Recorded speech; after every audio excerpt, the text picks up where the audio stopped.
Manak manya kwa Ramogi wangu seromo kanyo saa adek. Manaka kapile ko seromo saa adek marokinyi wadonje kidieny mar mbaka oromo. Kidieny mabedo wadhigodo nyime nyaka saa abich mar onyango. Kwa kamano an ka mar kelo ni chal mar fuambo bang'e nyawadwa Joyce Oduor. Biro bedo kadonjo kod twak e chenro mar mbaka oromo. Okiny makawuonya kwa Ramogi wangu mathoth timore ka biro bedo kwa menyoni weche mabende timre okiny makawuono kanyakla kod mago mabende jofuambo magwa biro bedo kaluoni odiochieng' makawuono. Kwa chako odiochieng' makawuono, okiny makawuono ntiere romo mabende dhi nyime gi sani. Jatend piny Kenya Mano William Ruto oyuoro e romo mar NSE, mano Nairobi Securities Exchange. Kabendo okiny makawuono Ruto yango chenro manyien mar lando thuolo mag keto mwandu mago mag NSE, mago mag yore mag keto mwandu mago mung'ere gi dongere kaka investments. Koka mano mane romo mabende dhi nyime okinyi makawuono mano e duol mar NSE. Mano konyalo mana ng'iyo romo makamano kaka dhi nyime kabende jatend piny Kenya William Ruto bende oseyuoro e romo makamano. Wanyalo mana winjani matina.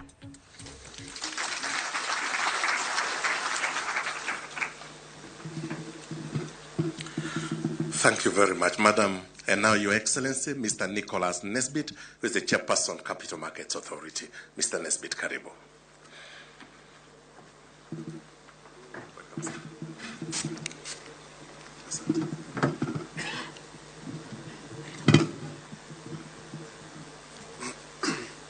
Thank you.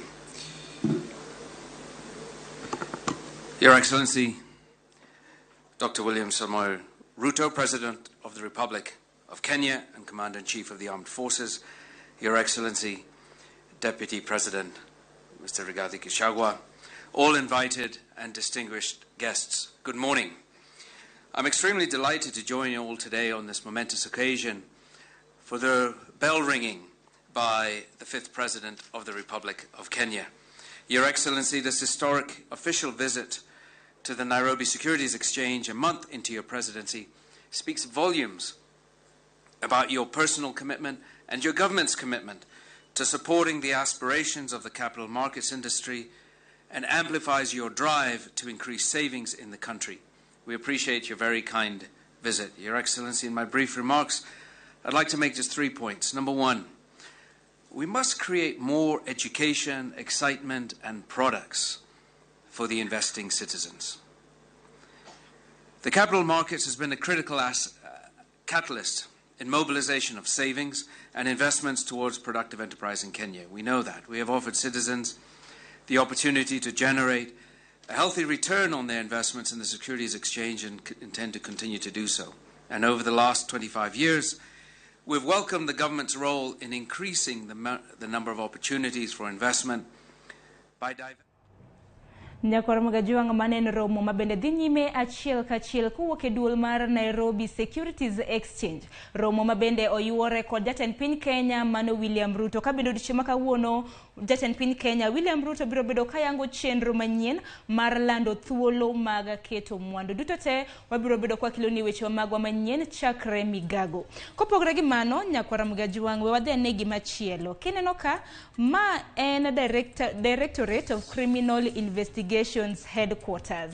Kabende okinyi makawuono nyako Ramogi wangu nitiere chenro mar manyo jatend okwach kich manyien. Kabende chenro mar dayo dho jogoeko madirom 10 mabende gisanieri dhi nyime e log tich mano mar DCI mantiere buore Nairobi. E kind ji 10 makamago noyiergi e kind ji maromo 250 kod 3 mabende nondikore mar mondo mi obed okwach kich e pacho kaendi. Kata kamano okinyi makawuono mane chenro mabende dhi nyime chenro mar manyo jatend okwach kich manyien. Kabende chenro mar dayo dho ji 10 makamano itimo kod duol mar obila e pacho kaendi mong'ere kaka National Police Service Mano National Police Service Commission. Koro imanyo jal mabende biro kao kar DCI machon mong'ere kaka George Kinoti. Wang'eni thuolo mar kojolo nyaka gisani en Hamisi Masa mabende noket kanyo e yor kojolo. Kabende imanyo DCI manyien. Parni chenro mar dayo dhok makamano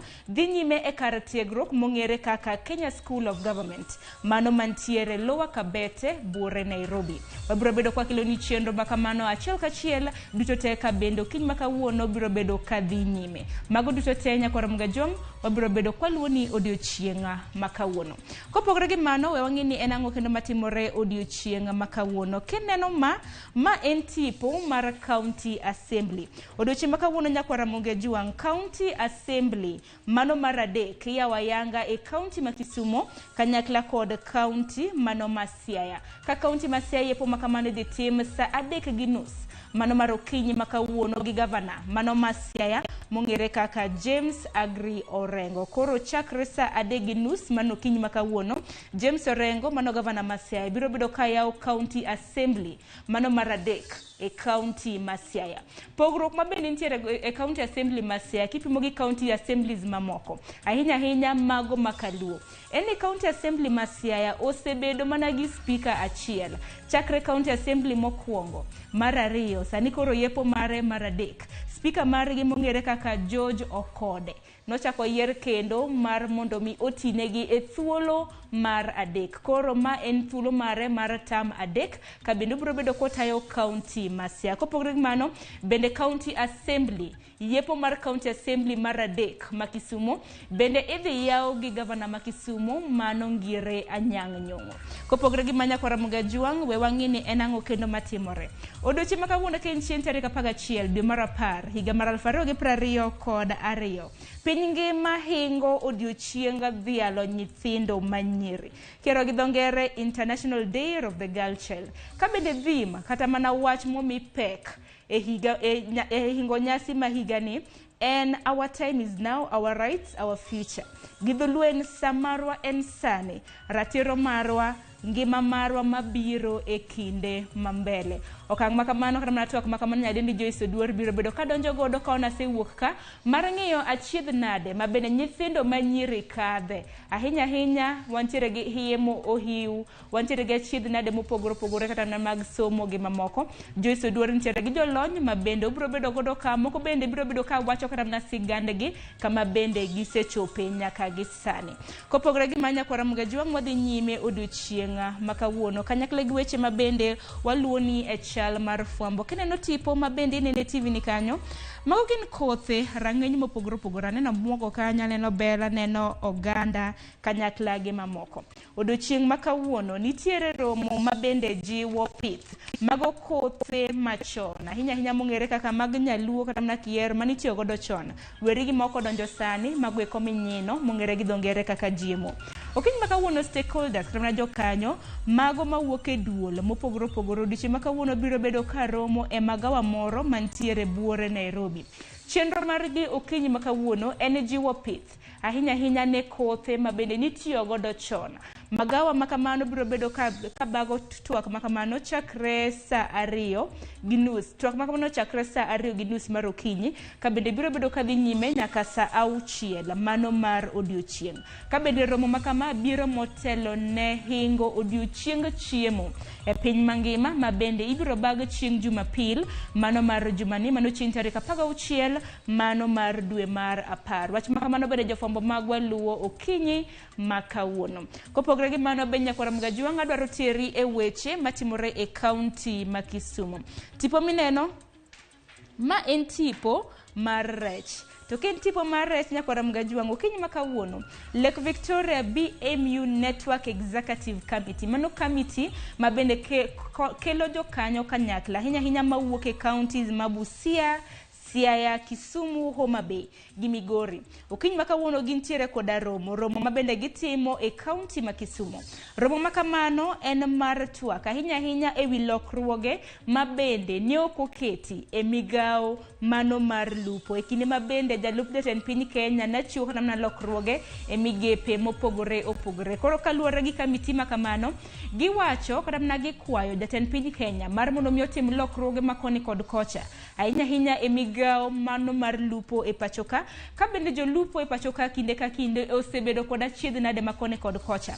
Achiedh nade ma bende biro sino karamna ke makogi ka gilupo mano enam mano mar Victoria. Koro kiny makawuono gibiro bedo ka giloso e wi okenge makamago bende twak machal ma bende gibiro bedo kada ka gilose en kaluwore gi romo ma bende jatend piny Kenya William Ruto notimo e piny mano mar Uganda. Mano kaluwore gi borderless EAC. Koro gidwaro ng'eni tong' mano mag pinje mag East Africa, mago Africa ma ugwe to chalo nade. Ahinya ahinya kaluwore gi achiedh nade ma bende jolupo osebedo kakadhe. Chenro makamano jofwambo mago biro bedo kaluwo achiel kachiel odiochieng' makawuono e kaunti ma Kisumu. Kopogore gi mana dhi kaunti mano ma Nairobi, kata kamano ma en kaunti ma Kisii nyakwaram Gajwang'. Odiochieng' makawuono e kaunti ma Kisii nitiere moko kuom jodak mantiere e kaunti ma Kisii ma bende odiochieng' makawuono norakre kod obila. To girakre gi obila nang'o? Ma en kaluwore gi ik mano mar miyo moro. Miyo makama ne onegi kaluwore gi ywaruok mano mar lo. To osebedo e mochari mano e kar kano ringre mar jomotho kuom thuolo moheo igni auchiel. Odiochieng' makawuono ni dwaro ike kata kamano jopiny ne obalo kod obila. Gisane dwaro tudra kod jafwambo marwa mantiere kaunti ma Kisii mano Crispin Otieno mar mondo nyiswa ler mar wach makama. Chris, nyalo bna winje yo makare, nyalo bna nyisa joneno magwa wach makama ochopo kanye? Ayawra ina awinji yo makare. Kinyi makawuono jodak ma jogo mano mantiere kaunti ni kata boma ma Kisii ne waneno rakruok e kind jopiny kod obila gweng'no kaluwore kod ik mar mama moro mosebedo e mochari kuom higni auchiel. Okinyi makawuono onego bed ni iike, kata kamano ywaruok mar lo osebedo dalano. Mano miyo kane poko mamano otho, mamano nonegi gi jok moko ma pod ok ong'ere kaluwore kod gima wachore ni ywaruok mar lo mane gidakeno. Kata kamano ne oyude konege kendo nokaw ringre ne motore mochari mano mar Kisii, kendo kes nosebedo kadhi mbele. Kata kamano nyaka sani kes no norumo ma ji 4 ne otwe kod dono ma Kisii kuom higni 15.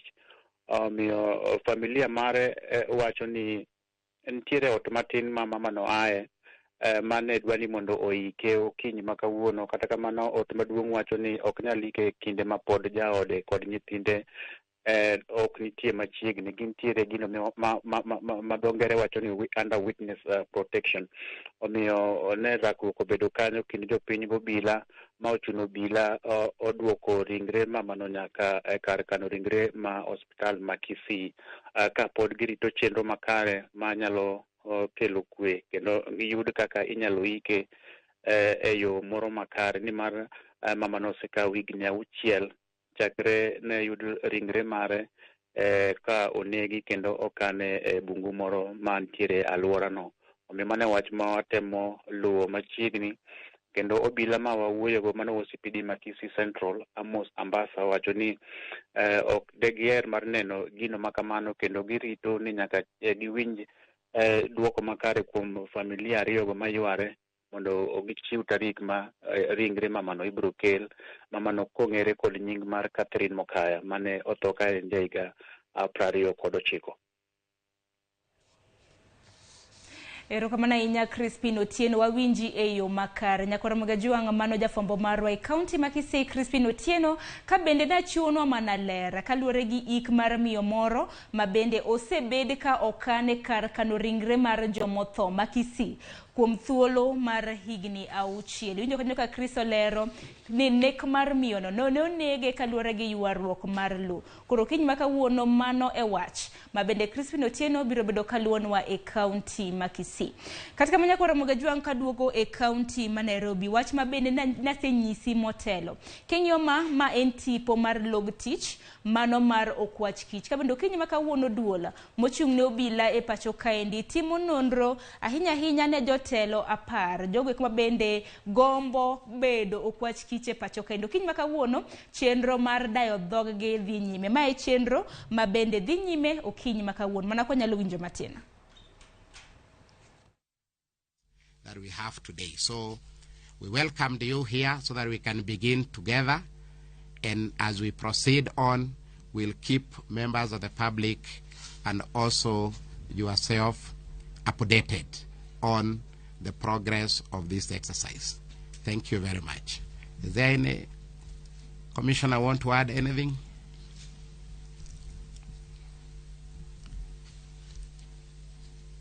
Good. Do we have any question?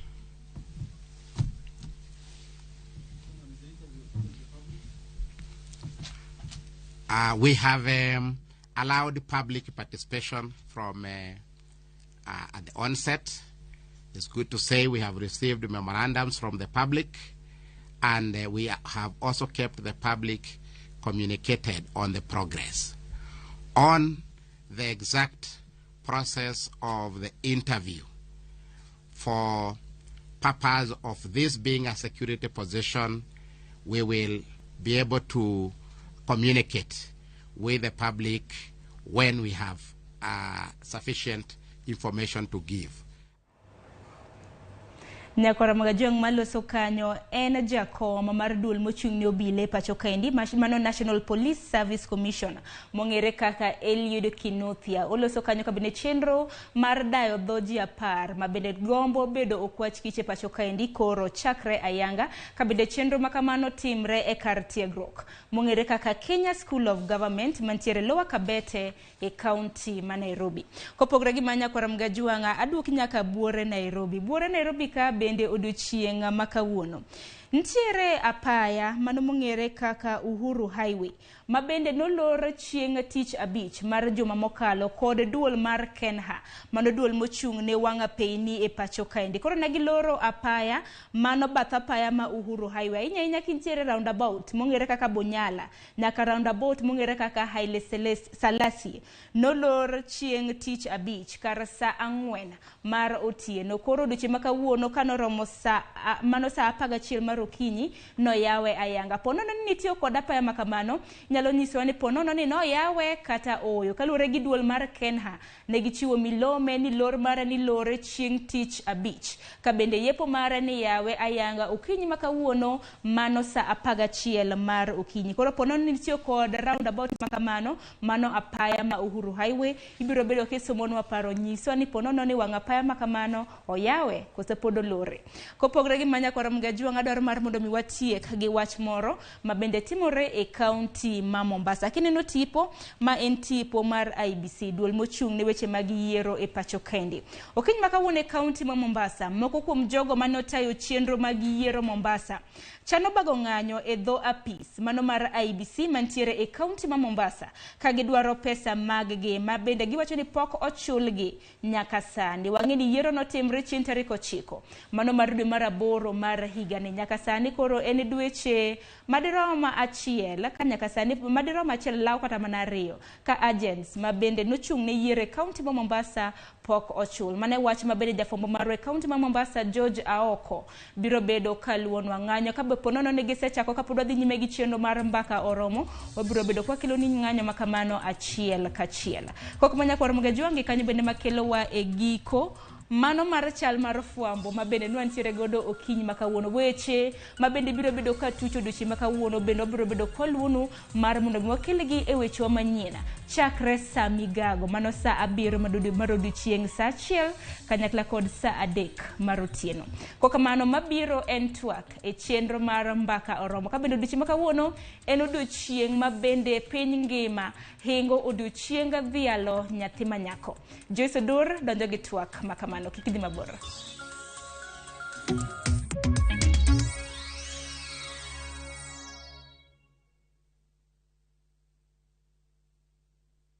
No matter what you're going through, when the clock strikes the hour, you have to chin up and do your thing. It is people who make you a celebrity.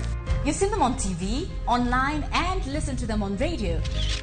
But do you really know them? I still can't help but wonder what type of lawyer I'd have made. From humble beginnings, We had fun in Dandora. Those estates A1. To their success stories, I've become this highly sought, people calling, my good friend, come, how do you feel? and their struggle. Pain of sitting there with your child, asking questions, that pain is just on another level. Catch this riveting stories of your favorite media personalities on Behind the Mic with me, Cynthia Mwangi, every Friday on Citizen Digital app.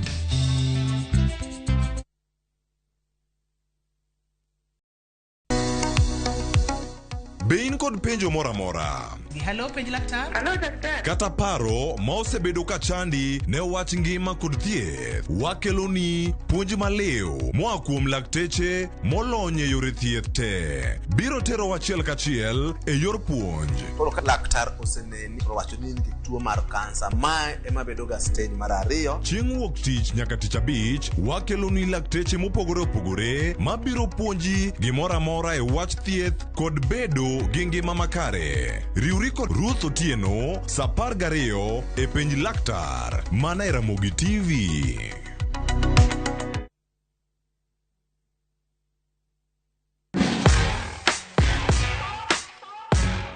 Samoro inyalo tiyo kod gigo maonge kod mo mang'eny, ma bende dendo gi dho ngere ni wipes, e golo makeup kata yweyo wang'i. Shinda hii bonus.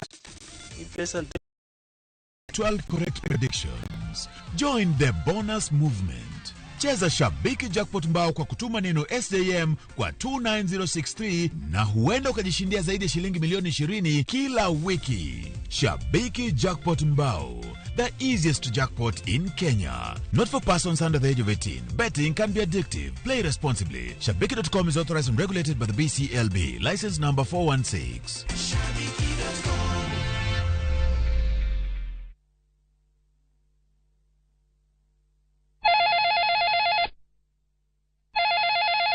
Ngoja kidogo nakupigia. Ngoja kidogo, subiri kidogo tu. Kidogo tunakupigia. Nakupigia sasa hivi. Kidogo tunakupigia. Dial *811*447# to get ngoja tu kidogo.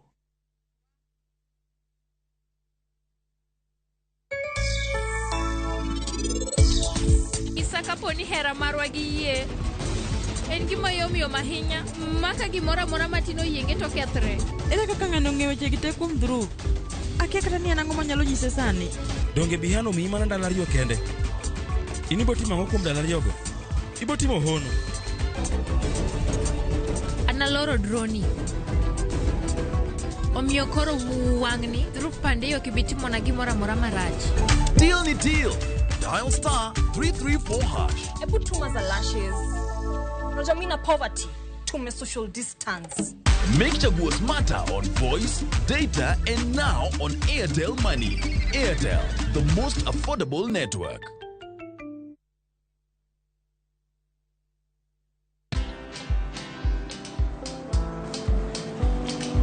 Chal nade? Chal ka gimi kaka ng'iyo sim gi pacha te? Kiki ahinya. En mana ni asebedo e story ahinya.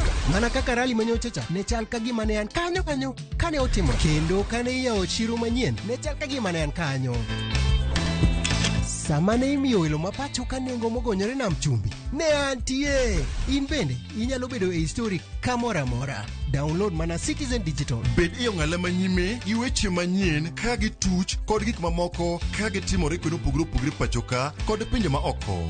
Download Citizen Digital. Citizen Digital.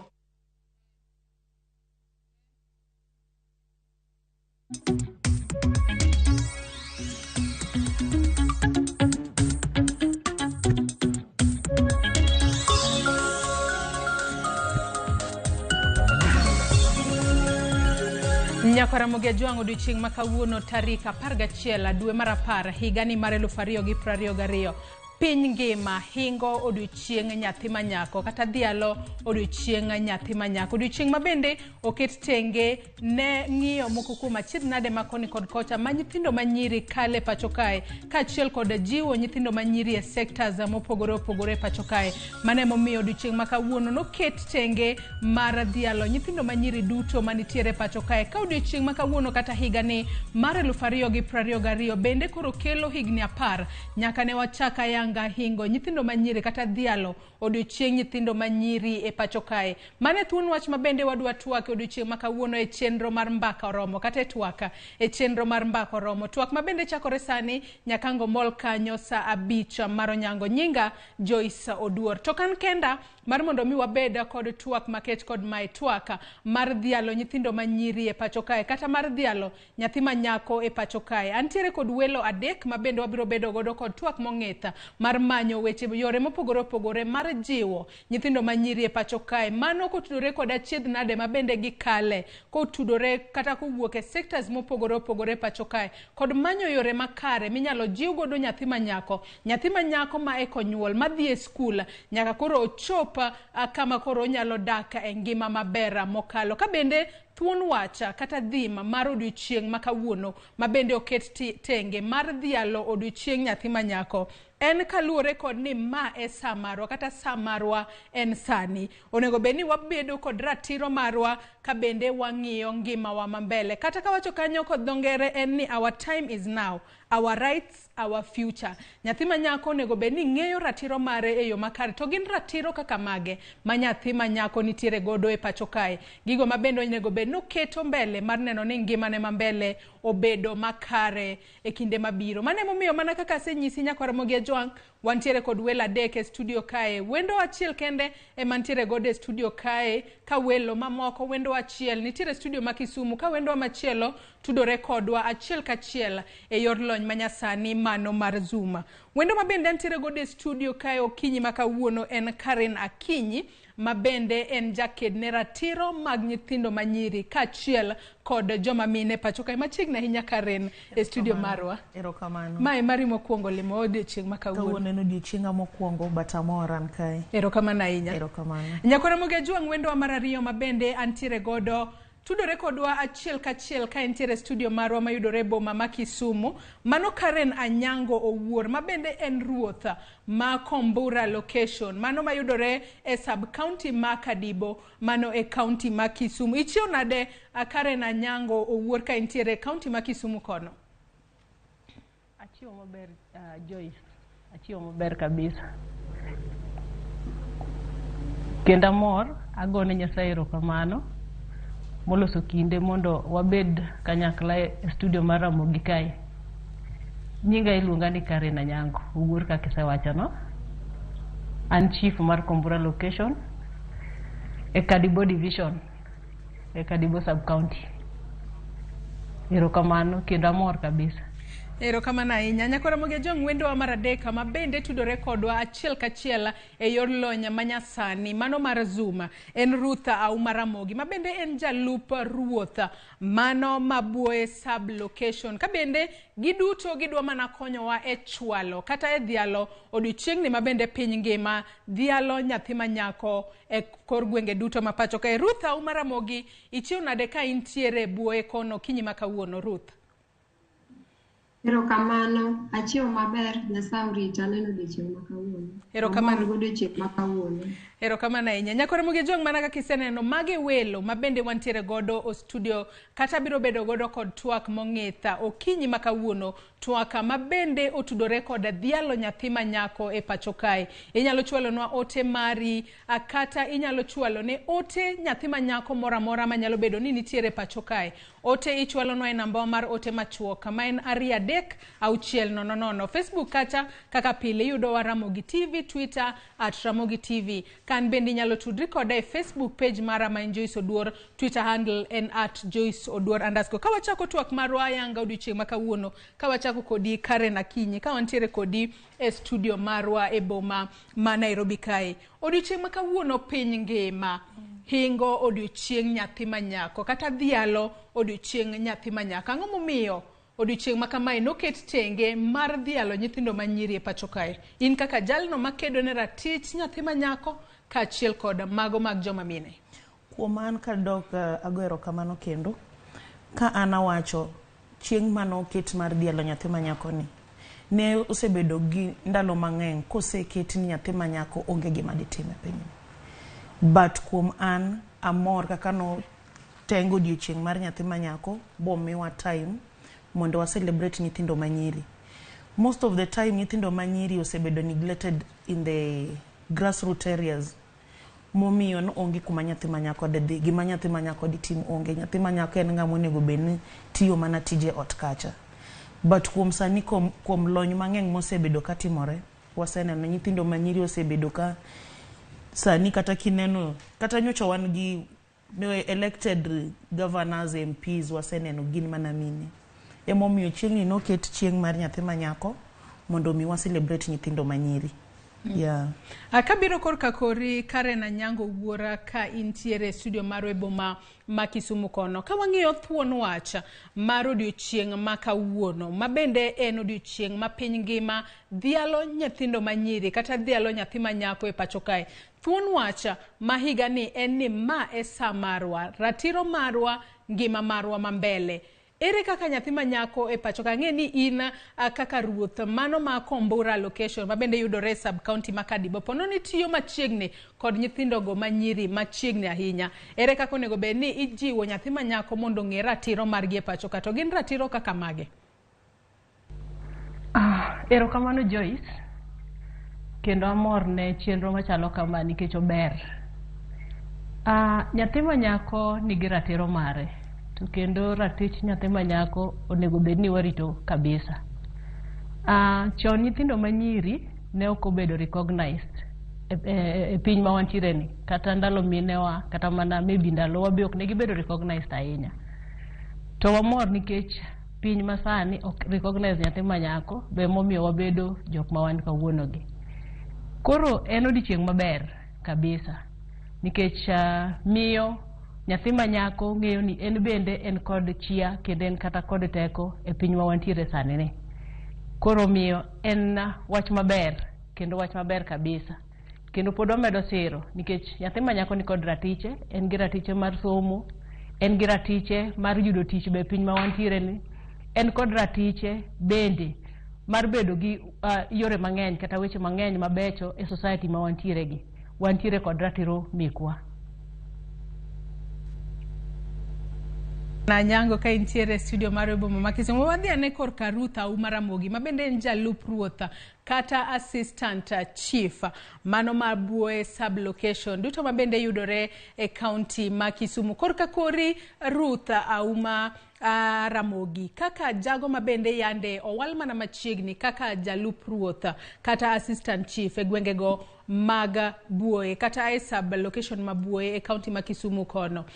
Inyalo thuon wach ma higa ni mar odiochieng' mar dhialo nyathi manyako en puonjo nyithindo manyiri ratiro margi. In kaka jago ma bende ang'eyo nosetiyo machiegni ahinya kod nyithindo manyiri odiochieng' kata e kinde mokalo chien. Inyalo wacho ang'o kotudore kod odiochieng' ma kawuono ma wadhialo nyithindo manyiri e pacho kae? Erokamano kendo. Odiochieng' ma kawuono amor go nikech ambe nantie kata nantiere an nyathi manyako. To gigo manakalo nopuonja, emomiyo odiochieng' en odiochieng' maber nikech nyathi manyako ni en tiere gi ratiche. Nitiere kaka owinjgi e gwenge kuma giaye. To gigo osemonogi mondo gidhi mbele. Koro odiochieng'ni amor go nikech odhi loko nyathi manyako ka pache ne ntiere ni ok onyal gimoro. To wan kaka assistant chief ma Buoye sub location ajiwo gi mondo gibed mana gi mijing'o ni onge gima ok nyalre ka gitimo tijegi e yo makare. Kinde duto waseneno ka nyithindo manyiri Karena kale achiedh nade mathoth. Ang'eyo ni itiyo kod thoth nyithindo manyiri ma bende yudore e kar dak mar ji kama yuto mar ji ni piny. Mano e kar dak ma Kibra mano Buore Nairobi kae. Samineno ka nyithindo manyiri ponono nitiere e koro gwenge kacha, gin achiedh nade kaka mage ma onyalo wacho ni thoth nyithindo manyiri e pacho kae kale mane momiyo onego bed ni odiochieng' ma kawuono ponono migepe mopogore opogore wuok oko mar jiwogi mar mondo mi giber ngimagi mambele. Kuma naneno e grassroots kama wantiere, nyithindo manyiri, most of nyiri mane e grassroots, most of them giyudo pregnancy at early teenage age. Koro an gima nakwayo migepe manyalo biro gibi monde wakony nyithindo manyiri nikech most of them gin moyudo ich kapod gitindo. to gin kacha somo be ka giseyudo ich kaka mondo gidhi mbele gi somo be onge. Koro mane ma jiwo jomigepe manyalo donjo mondo ojiwgi mondo gibi gine kaka ginyalo konyowa e grassroots kanyo. Yeah. Ato nyaka sani waseng'eyo ni thoth achiedh nade kata gigo mabende ponono thiro ngima mar joma nyithindo manyiri e pacho kae kaluwore kod nonro mayande ogol manoko tudore kata kaachiel kod migawo mar thieth e pacho kae. Ka wang'iyo report mayande ogoli mano ka chakruok mar higa ni nyaka mano report mano gol dwe mar 1 nyaka dwe mar 2 mano mar higa ni kwan nyithindo manyiri mabende osemako ich kapod gitindo kata oseyudo iemo hiu kap gitindo gin 45,724. Ang'o momiyo kwan makamae higa ka higa medore kaluwore ni iwacho ni nyaka sani gigo maponono thiro dongo mar nyithindo manyiri gin mago mako ich kapod gitindo gintiere kanyo kod ponono gamo kute magayaki kaachiel kod wechego mag chocho ratiro margi. Mano en mana magiyudo kamano, but it is more than that. Ong'eng moloyo kanyo. Nikech nitie moko mabe okokwan, mabe otimre kacha to onge ng'ama diwach, onge ng'ama di speak out to wacho niya an na yudo ich kapod atin. Gin mana jok matin sana ema wacho. Mano mana kwan mar jok matin, but jing'eng. Kwanza in the level of grassroots, jok ma yudo iye matindogo, jok man positive ng'eng e grassroots. Mana kwan mana ma government ema wacho, but a grassroots jing'eng kod such kind of issues. Yeah. Akaw biro korka kori Karen Anyango owuora ka intiere studio marwa maboma ma Kisumu okinyi makawuono. Nyaka sani waseng'eyo wachni mar iemo hiu ahinya to e kinda nyithindo manyiri matindo ng'eny ahinya akiani sub location kama bende itele mano sub location ma Kambura wachni mar iemo hiu e kind nyithindo matindo ahinya to odiochieng' makawuono mabende wadhialo nyithindo manyiri. Nyaka sani nyalo wacho ni ang'o mathoro kelo weche makamagi nikech ka luwore kata kod kwan mag nyithindo manyiri mabende osemako iemo hiu higani kipimo kata kod higni mamoko oseidho malainya. Karen.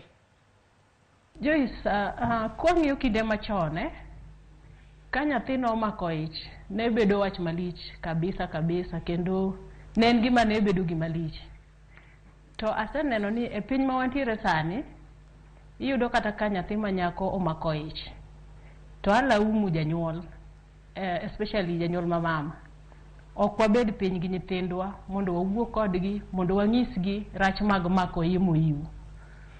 Ok wabed piny bende gi nyithindwa mondo wanyisgi rach mar bedo kod osiep, relationship e seche ma ji pod tindo. To bende mar ariyo lack creation of awareness. Ok wabed piny kata onge bodies mang'eny mobet manyalo wuotho ka puonjo nyithindwa e rach mar iye mohiu. Koro creation of awareness onego bedi, jonyuol onego bed so close gi nyithindegi mar nyiso nyithindo ni ich kata relationship machon, mohiu kelo ich ne nyithindo. And then nitiere cases bende mag iyudo ka nyathi samoro bedo defiled. Obedo defiled, omako ich e sama nok oikorene. Koro magi cases mosekelo ahinya weche mag iye mohiu. To ahinya alaumu jonyuol. Jonyuol onego bed ni ka nyathi omako ich to negi ng'ise ni gimotimore ni ok ber, ok onego chako nuoye. Tiyudo ka jonyuol bende seche ma nyathi omako ich nikech gimoro nobiro ni tinde nyithindo nyalo kosemako ich onyuol to dok e skul kendo soma ber, but onego wanyise ni gima kamano ok onego bed ni timorene. Janyuol onego bed so close gi nyathi mar puonjo nyathi e rach mar mako ich mohiu kaka wan ning'iso wan nikech wan to ka ni mako ich chon to sikundi ne gik mana gi kanyo. And samoro yudo ko already seng'eyo the importance mar dhi sikul. Koro mana pani nomedo konyowa kendo jonyuol ne ger kodwa wechegi kabisa. Koro konego bed nwager kodgi mwagogi, but onego bed ni wabet ni wanyalo puonjogi rach mar bedo kod ich mohiu. To Karen kapod antiere kumi ka intiere studio marwa e boma ma Kisumu koni, iwacho ni onego bed ni in korka kodi, iwacho ni seyo jonyuol. Ahinya to jonyuol mamine kata ng'ano ma ng'ama mama ponono giwuo kod nyithindgi makare, ok gipuonjgi gigo monego bed ni ging'eyo kotudore kod wechego mag ponono, gigo manyalo miyo gimako ich kata gigamo remo kapod gitindo. To wang'eyo ni ponono nitiere nyithindogo ma onge jonyuol mag-gi. Tiwacho ni nyathi kosenyuol to nyathi en mar anyuola, nyathi ok en mar ng'at achiel. Anyuola bende wanyalo seyo kanyo kose in korka kori mana ng'ama mama gi nyathine cha kende emiseyo. E kinde machon mana kaka sewacho, nyathi ne en mar society. Nyathi ok ne en mar janyuolne kende. Nyathi ne ng'ata ne nyalo kwero nyathi makosa ne.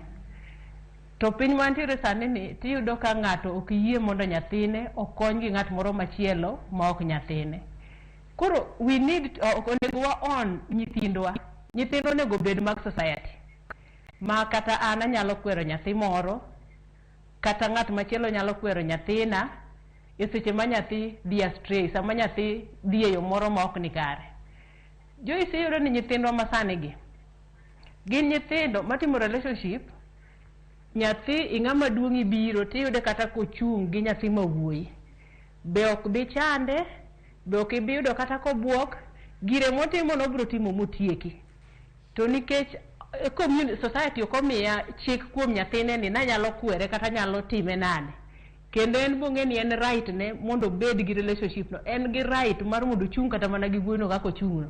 Koro tami kaka inyalo approach nyathini mondo inyise ni gimotimo ni is wrong.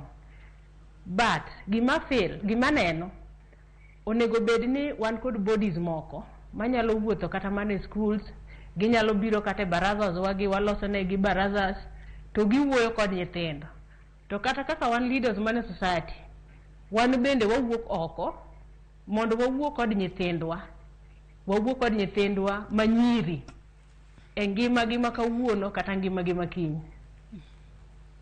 Kwabiro korka kori Ruth Auma Ramogi ka intiere sublocation Mabuoye, wachni mara nyithindo manyiri matindo mabende ponono nyaka sani waseneno ka gamo iye kapodi tinda ahinya kata gamo remo kapodi gitinda ahinya. Iyudo ni kwan gi ka wang'iyo higani, kwan gi ni malo ahinya, kendo ponono mako kata anyalo kata tamo wang'ato ni tang'o momiyo kwan makamagi medore higa ka higa. In korka kori paro ni ng'ama onego bed ni seyo ka nyathi manyako mapodi tin maponono, iwacho ni thothgi gin nyithindo mantiere kind higni 10 kod 19 emiyudo ka gamo iye kata gamo remo kapod gitin, gino maponono miyo moko kuom gi gamo nyaka kute mag ayaki. Ng'a onego bed ni iseyo kuom wach makamae Ruth?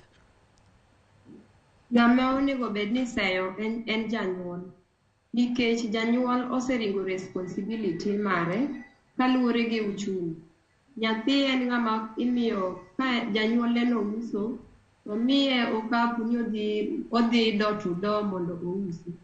Kanye ma nyathi ang' ne rade gi ng'ano ma dichuo, to nindo kode to mako ich. To agone director to make me smile erokamano, nikech nitiere project manokelo Rain Worker and Dreams project.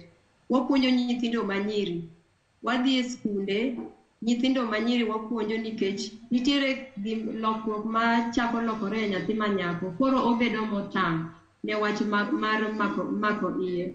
Wadhi e community, wawuoyo gi janyuol kaka onego obed gi nyathi manyako mondo riti, mondo avoid nyathi manyako kik dhie e places mas unsafe ma onyalo rado gi ng'ama dichuo to loke to mako. To nitiere responsibility, nitiere nyathi dwaro mondo ok nyiewne always, nikech ang' ni nyiew always to chiemo be nyathi dwaro ka.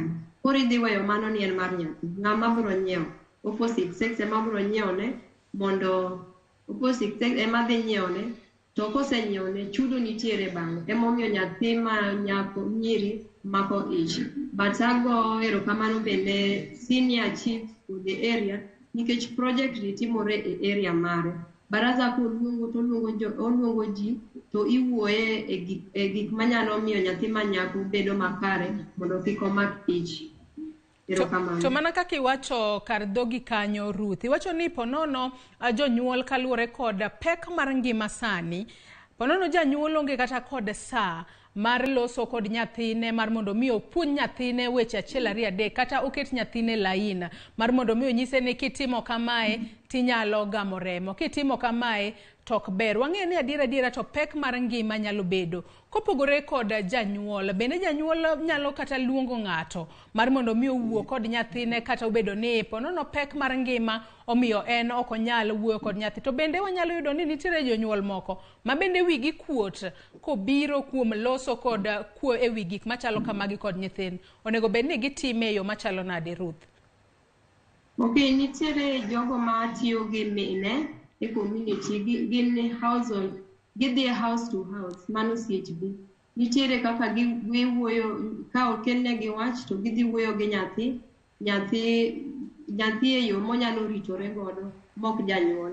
To janyuol be ok en janyuol kende, en jonyuol mantiere gweng'. Kiyudo ka nyathini dhi marach to in iwuon ok inyal ng'iyo kaka mondo oritre, iluongo CHB, community health worker, mondo owuo kode, omiye counseling mondo gimoro amora motimo obed makare mondo kik oyud ogam rewo kapod en nyathi matin.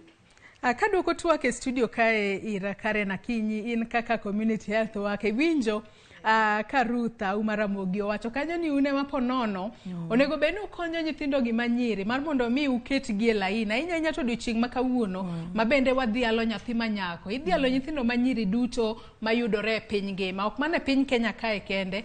Nyasi ma kamae nitimore e piny ngima. Nyithindo manyiri gi kotudore kod wechegi mag mako iye kata gamo iye mohiu, kaachiel kod ponono moko kuomgi kose mako ich, nyalo bedo kuom hawi marach, oyudo nyaka kute mag ayaki kanyo. Onego bed ni konyogi yo machalo kata kaka in kaka community health worker, ere kaka ujiwo nyithindo manyiri gi ahinya to gisani?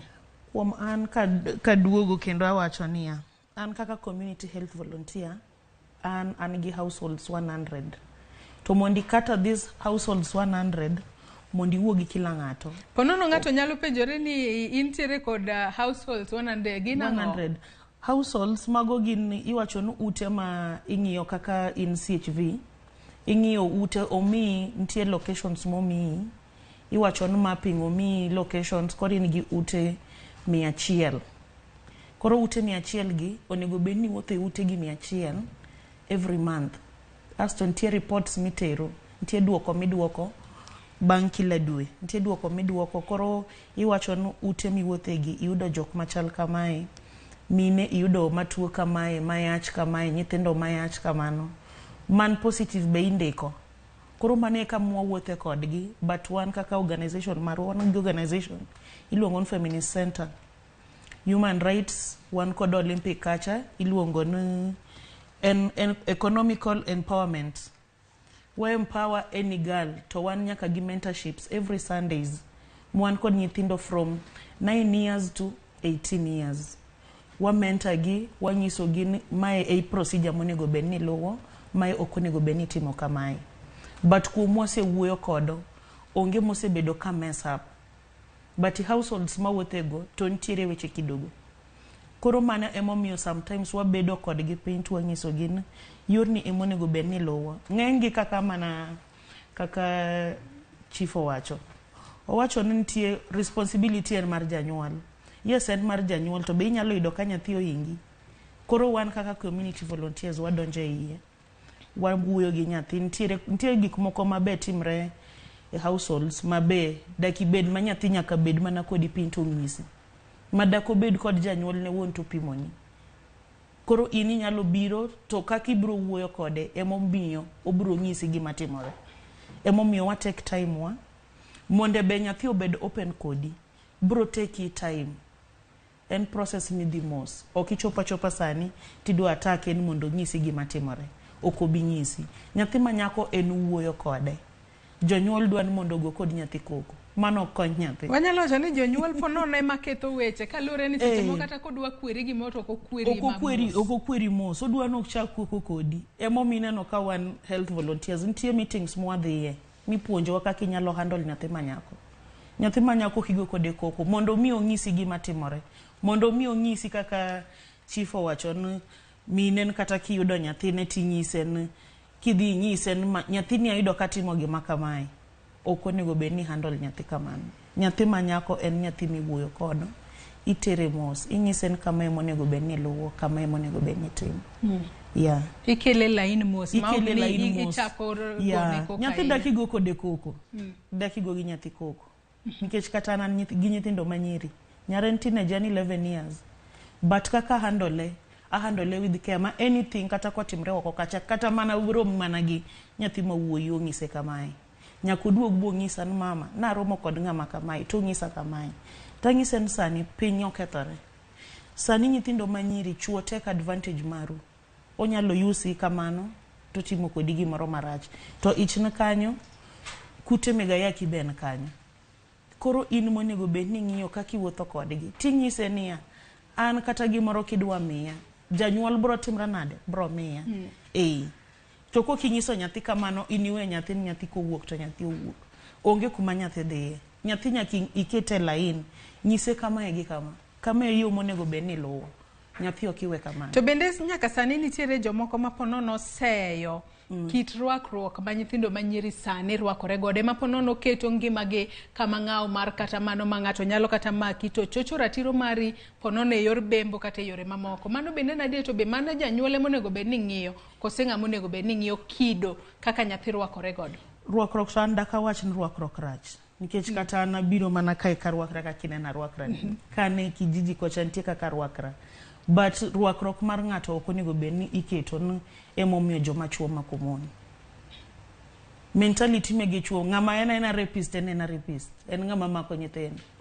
Dek iket ni rwakruok mar ng'ato ema miyo dichuo bro makigo.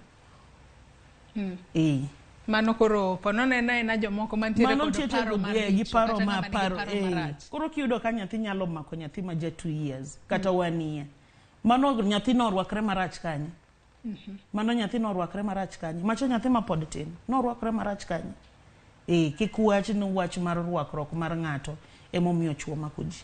To bende ka wadhi ira Karen Anyango wuora ka intere studio mar Webo Mama Kisumu. Nyaka sani wachno mara chocho ratiro mara nyithindo manyiri. Bende na chiel kuoma gigo adek ma bende wachni ponono hinyo ahinya nyithindo manyiri e pacho kae. Mano sexual gender based violence. Ang'eyo ni in kaka jalno ma bende en ruoth mano ma Kombura location e county ma Kisumu. Weche makamagi ang'eyo ni ponono biro ni e mesa mari kaka ruoth mathoth ahinya kendo ponono in kaka ruoth Nyasaye nyalo bedo no mi rieko moro mar ng'iyo kaka inyalo yalo buche makamagi. Ka wang'iyo wechego mag sexual gender based violence e kind nyithindo manyiri, mago tang'o makelo gi hie gi sani ma bende wano ka kwan gi omedore ahinya. Weche mag gender based violence e kuom nyithindo manyiri, gik ma hinyo kelo weche mag gender based violence en ni achaya moro nitiere atieya e kind dhano kod nyathi manyako. Ineno ni nyathi manyako en chwech mang'aw. Koro ng'ato nyala kalo ni akala to goye ka ok ong'eyo ni en bende en kod ratiche. Gima nyaka wang'e en ni nyathi manyako ni kod ratiche mana kaka nyathi mawuoyi. En bende odiserve mana luor e society kaka nyathi mawuoyi bende omi luor e society ka. Koro konego bed ni ng'ato violate right ne ni goye, difaile, time nade. En kod ratiro mana kaka nyathi moro amora. Kendo wach mar gender based violence kuom nyathi manyako kotimore to en atua ma ikawe ga maonge tugo. We normally advise ka ng'ato goyi nyathi manyako dhi osiptal, report issue no ka police mondo ng'amo goyi no mi P3 form ijazi. Kisejazo P3 form mondo mak ng'ano mondo kawne action mowinjore, nikech onge chik mayie ni nyalo go nyathi manyako kata inyalo violate right ne. En mana gi ratiro e piny ma wantiere ni kaka nyathi mawuoyi. To ponono nyalo bedo ni jalno ma ochocho kata ratiro mari kaka nyathi manyako nyalo bedo ni ponono en kata obila, ponono en kata ruoth moro kiwacho ni weche makamago onego bed ni chwalo gi mbele, onego bed ni chwalo gi mbele kanye? Onge ng'ama is above the law. Kata obed mana ruoth, kata obed mana polis, ko violate right mar nyathi manyako, tikawo ne akawa chik kaka ng'at moro machielo. Onge ng'ama is above the law. En mibro mana kawo ne chik mowinjore ka ose violate right mar nyathine. To bendi wacho kanyo ni nitiere achaya moro, itiyo kod dhogno ni nitiere achaya moro ma ponono miyo ichocho godo ratiro mar nyithindo manyiri, ponono bede yorno mar bembo kata ng'ato nyalo goye, ma bendi wacho ni ber ka ochwal report mana mapiyo piyo. Kiwacho ni en achaya moro, achaya no wuok kuom ng'ahie to ere kaka wanyalo tieko achaya makamana inya to odiochieng' ma kawuono ma wadhialo nyathi manyako e pacho kae? Karen. Onego wabed kwang'eyo ni nyathi manyako konego bed ni ichaye. Koro e seche ma gimoro timori neni kaka nyathi manyako ma ok obed ni maber, ma ng'ato hinyi kata mogoyi kata mobambi, kaw chik kaka onego bed ni kawe. Yo monego bed ni iluwo mondo konyi. Ma yo monego bed ni iluwo en kama. Kuom ranyisi ng'ato bambi, obamb nyathini, kaw nyathino teri osiptal. Kik iwe nyathi luokre. Kaw nyathini teri osiptal, daktari dhi opime mondo yudi ni to nyathini no bambe kata ok obambe. Kata law morwako no kik ilonyne. Odhi adhiya gi lepego kaka en no mondo timne gigo. Kose timne gigo, kes no nyaka chop ka polis. Report kes ka polis, mondo kise report kes ka polis, wabro manyo the perpetrator, ng'ama timo gini, kendo ibro tere court, to sheria bro kawo mkondone from there. Kabiro korka kori Ruth Auma Ramogi ka intiere e sublocation Mabuoye mane county ma Kisumu kono podi. Nyaka sani in sechego milosi wacho ni ponono wechego mag dhier ema nyalo miyo kata nyathi manyako seche moko okoso kata taulo mag ria kata mago pads kacha, gino momiyo odhi manyogi kowuok kuom ng'ano ma ponono en dichuo, to ponono tok mano to aneno ka iwacho ni thothne jogo machuo wuondo joma nyiri gi, kaeto kosetero rekod to kanye ma ich nyalo wuok to dok ojwang'i kanyo.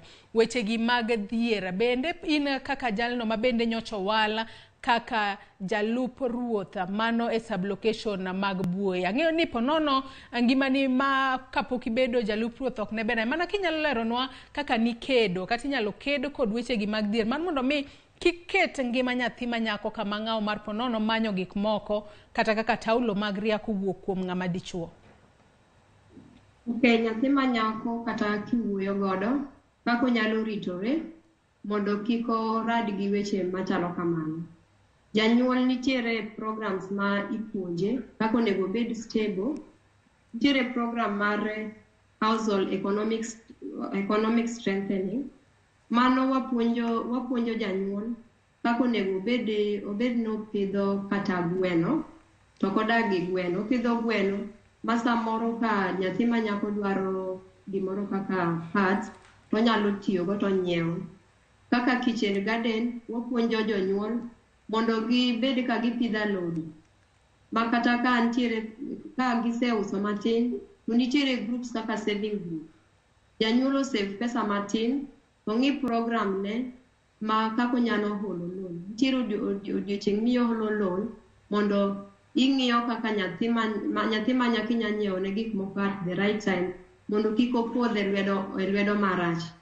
Mano kaka wanyalo tieko yor mar dhier mondo janyuol obed economically stable, mondo ong'i kaka onyalo rito nyathi manyako, nikech nyathi manyako en nyathi mang'awo ma dipo nono nitiere gimoro mokoso e ot to onge kamoro monyalo manyo, en mana ni kodhi oko kuchocho to ng'ama dichuo nyalo wuonde kamiye gik mamoko, nikech ok onyalo bedo gima nono, nitiere gima nyaka ochiw ka osemiye konyruok. Koro bro bedo ni gocho ratiche. Erokamano ahinya Ruth Auma Ramogi ka intiere Buoye amano Buoye sublocation e county ma Kisumu. Nyakwa Ramogi Juan pod watwaka kotudore kod dhialo nyathi manyako e pacho ka odiochieng' ma kawuono tarik 11 dwe mar 10 higa mar 2022 piny ngima hingo odiochieng' nyathi manyako. Idhialo nyithindo manyiri duto manitiere pacho ka. Imedo oronwa ote mari e namba mar 36000 Facebook kacha wantiere live yudo Ramogi TV, Twitter @Ramogi TV. Wakauyowa mokwongo ka waduogo abiro somo moko kuom ote mabende wuoronwa ka wadhi mbele kod twak marwa. Kik idhi mabor.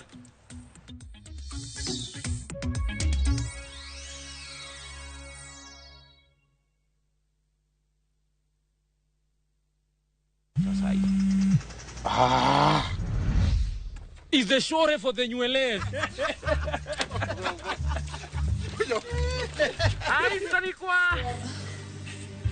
It's hanikwa. The S is silent. Himbalas. Imekuwa ikiniambalas. Hebu tumado kwa hitio. Wasn't tumini do tafadhali.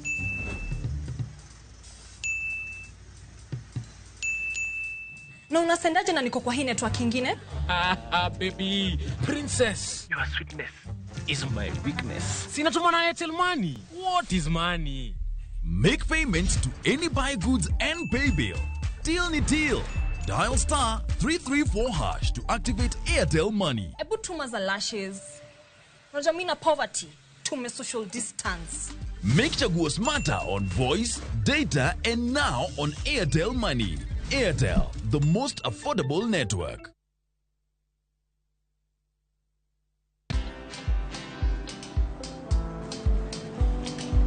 Chal nade?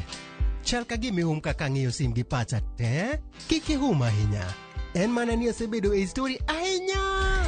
Mana kaka rali manyochacha ne chal ka gima ne an kanyo kane otimo. Kendo kane iyawo chiro manyien ne chal ka gima ne an kanyo. Sama ne imiyo welo mapacho ka nengo mogonyore nam chumbi ne antie. In bende inyalo bedo e story kamoro amora. Download mana Citizen Digital. Bed iyo ng'ala manyime gi weche manyien ka gi tuch kod gik mamoko ka gitimore kuonde opogore pacho ka kod pinje ma oko. Download Citizen Digital. Citizen Digital.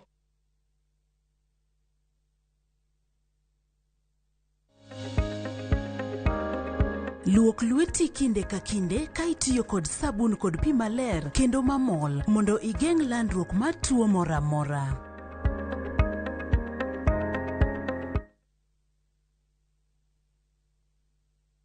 Wakenya wengi wanaendelea kushiriki na kushinda $300,000 kwenye Shabiki Major Leagues Jackpot. Mimi naitwa Bramwell George Kitai kutoka Nakuru.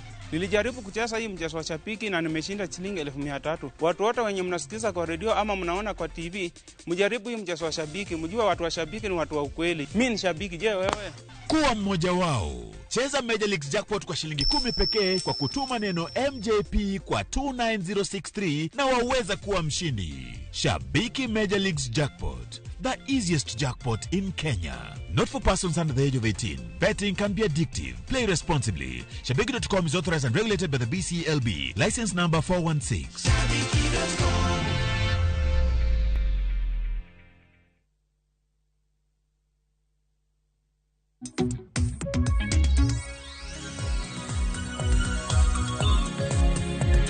Machiegni kendo nyako Ramogi Ajuang wadhi mbele kod twak marwa e chenro mar mbaka oromo. Ka bende odiochieng' ma kawuono piny ngima dhialo nyathi manyako e pacho ka. Odiochieng' ma kawuono en International Day of the Girl Child. Kama bende chie odiochieng' ma kamae noketenge mar jiwo kaachiel kod medo tego nyithindo manyiri e pacho kae. Ka bende thuon wacha mano mahiga ni en ni ma esa marwa. Ratiro marwa biro miyo wabero ngima wa mambele. Mane thuon wacha mar odiochieng' ma kawuono kama bende piny ngima hingo odiochieng' nyathi manyako e pacho kae. Ka bende nitiere kod welo adek ma bende wabedo godo kod twak mong'itha kotudore kod dhialo nyathi manyako e pacho kae. Wendo wa mokwongo en Karen Akinyi ma bende en apisa mar thieth ma bende ochiwore kata community health volunteer. Mabende wantiere gode studio marwa e boma ma Nairobi kae. Wendo mar ariyo en Karen Anyango Owuor mabende en ruotha ma Kombura location mano Kadibo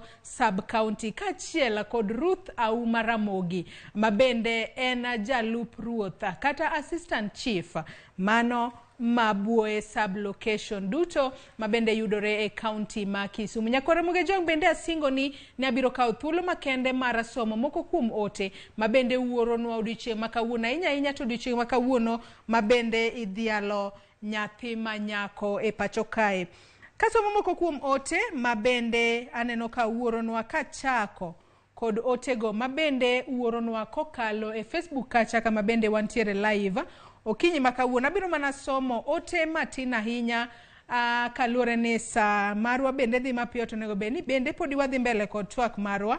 Eriko Mondi to penjo kae to nyithindo ma yawuoyi kata kamano ang'eyo no odiochieng'no mar nyithindo ma yawuoyi bende biro to kobiro to gin bende wabiro dhialo gi e yo makare. Sam Jakoma wacho ni asedonjo ka antiele Kayole kopacho ni ere kaka nyithindo manyiri inyalo puonji mang'eni gin chwech mabende ni kod oteku kata ratiro. Mano penjo mabende ibiro duoknwa kae ka wadhi mbele kod twak marwa.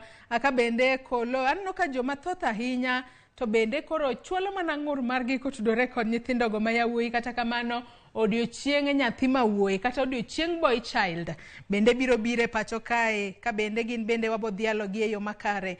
Engineer Lazaro Kanyamboka wacho ni ng'ama dwaro ni nyithinde odongore chako chon kendo keto nyithindo dongo e yor ng'eyo kanisa. An diere mane adole chanda wacho kanya adole chande ne onyalo wuoko odhi wuotha oyae River Road town kae ka bende wacho ni makata kasani ipenja gima nadhi dwaro kuro to okia kata ka bende wacho ni nitiere stage ma nyathi dwaro guidance to kik uwe owacho ni kik wawe yawuoyi oko sama wawacho wechegi mag bedo kata mako iye mohiu. Nyithindo manyiri ok yudgi through Roho Mtakatifu manena diera ichwalo kanyo ote maliwa ahinya. En nyithindo machuo wetegi ema bedo responsible. Mano ote makata paro maliwa ahinya mabende ochwalnwa kanyo kod Engineer Lazaro Kanyamboka. Peter Alando bende wacho ni achope twaka puoch kod pak ne Chief Karen Anyango mar Kombura wasetemo kode kabisa mondo wakony nyathi mandatory to maduong' en ni awareness creation is really needed. Ka bende wacho kanyo ni support dwarore koni kod koni mondo wakony nyithindo manyiri. Erokamano ahinya kuom ote. Nyakore Mugejong pod umedo chwalonwa ote mari kalore ni ote thoth ahinya ok anyal somo te mak mana nabro temo matek mar mondo mi asom thoth kuom ote kata thoth ote mabende wuoronwa ka wadhi mbele kod twak marwa odiochieng' makawuono. Ng'ato bende openjo kanyo ka wachako kodi Karen Akinyi ka wantiere studio marwa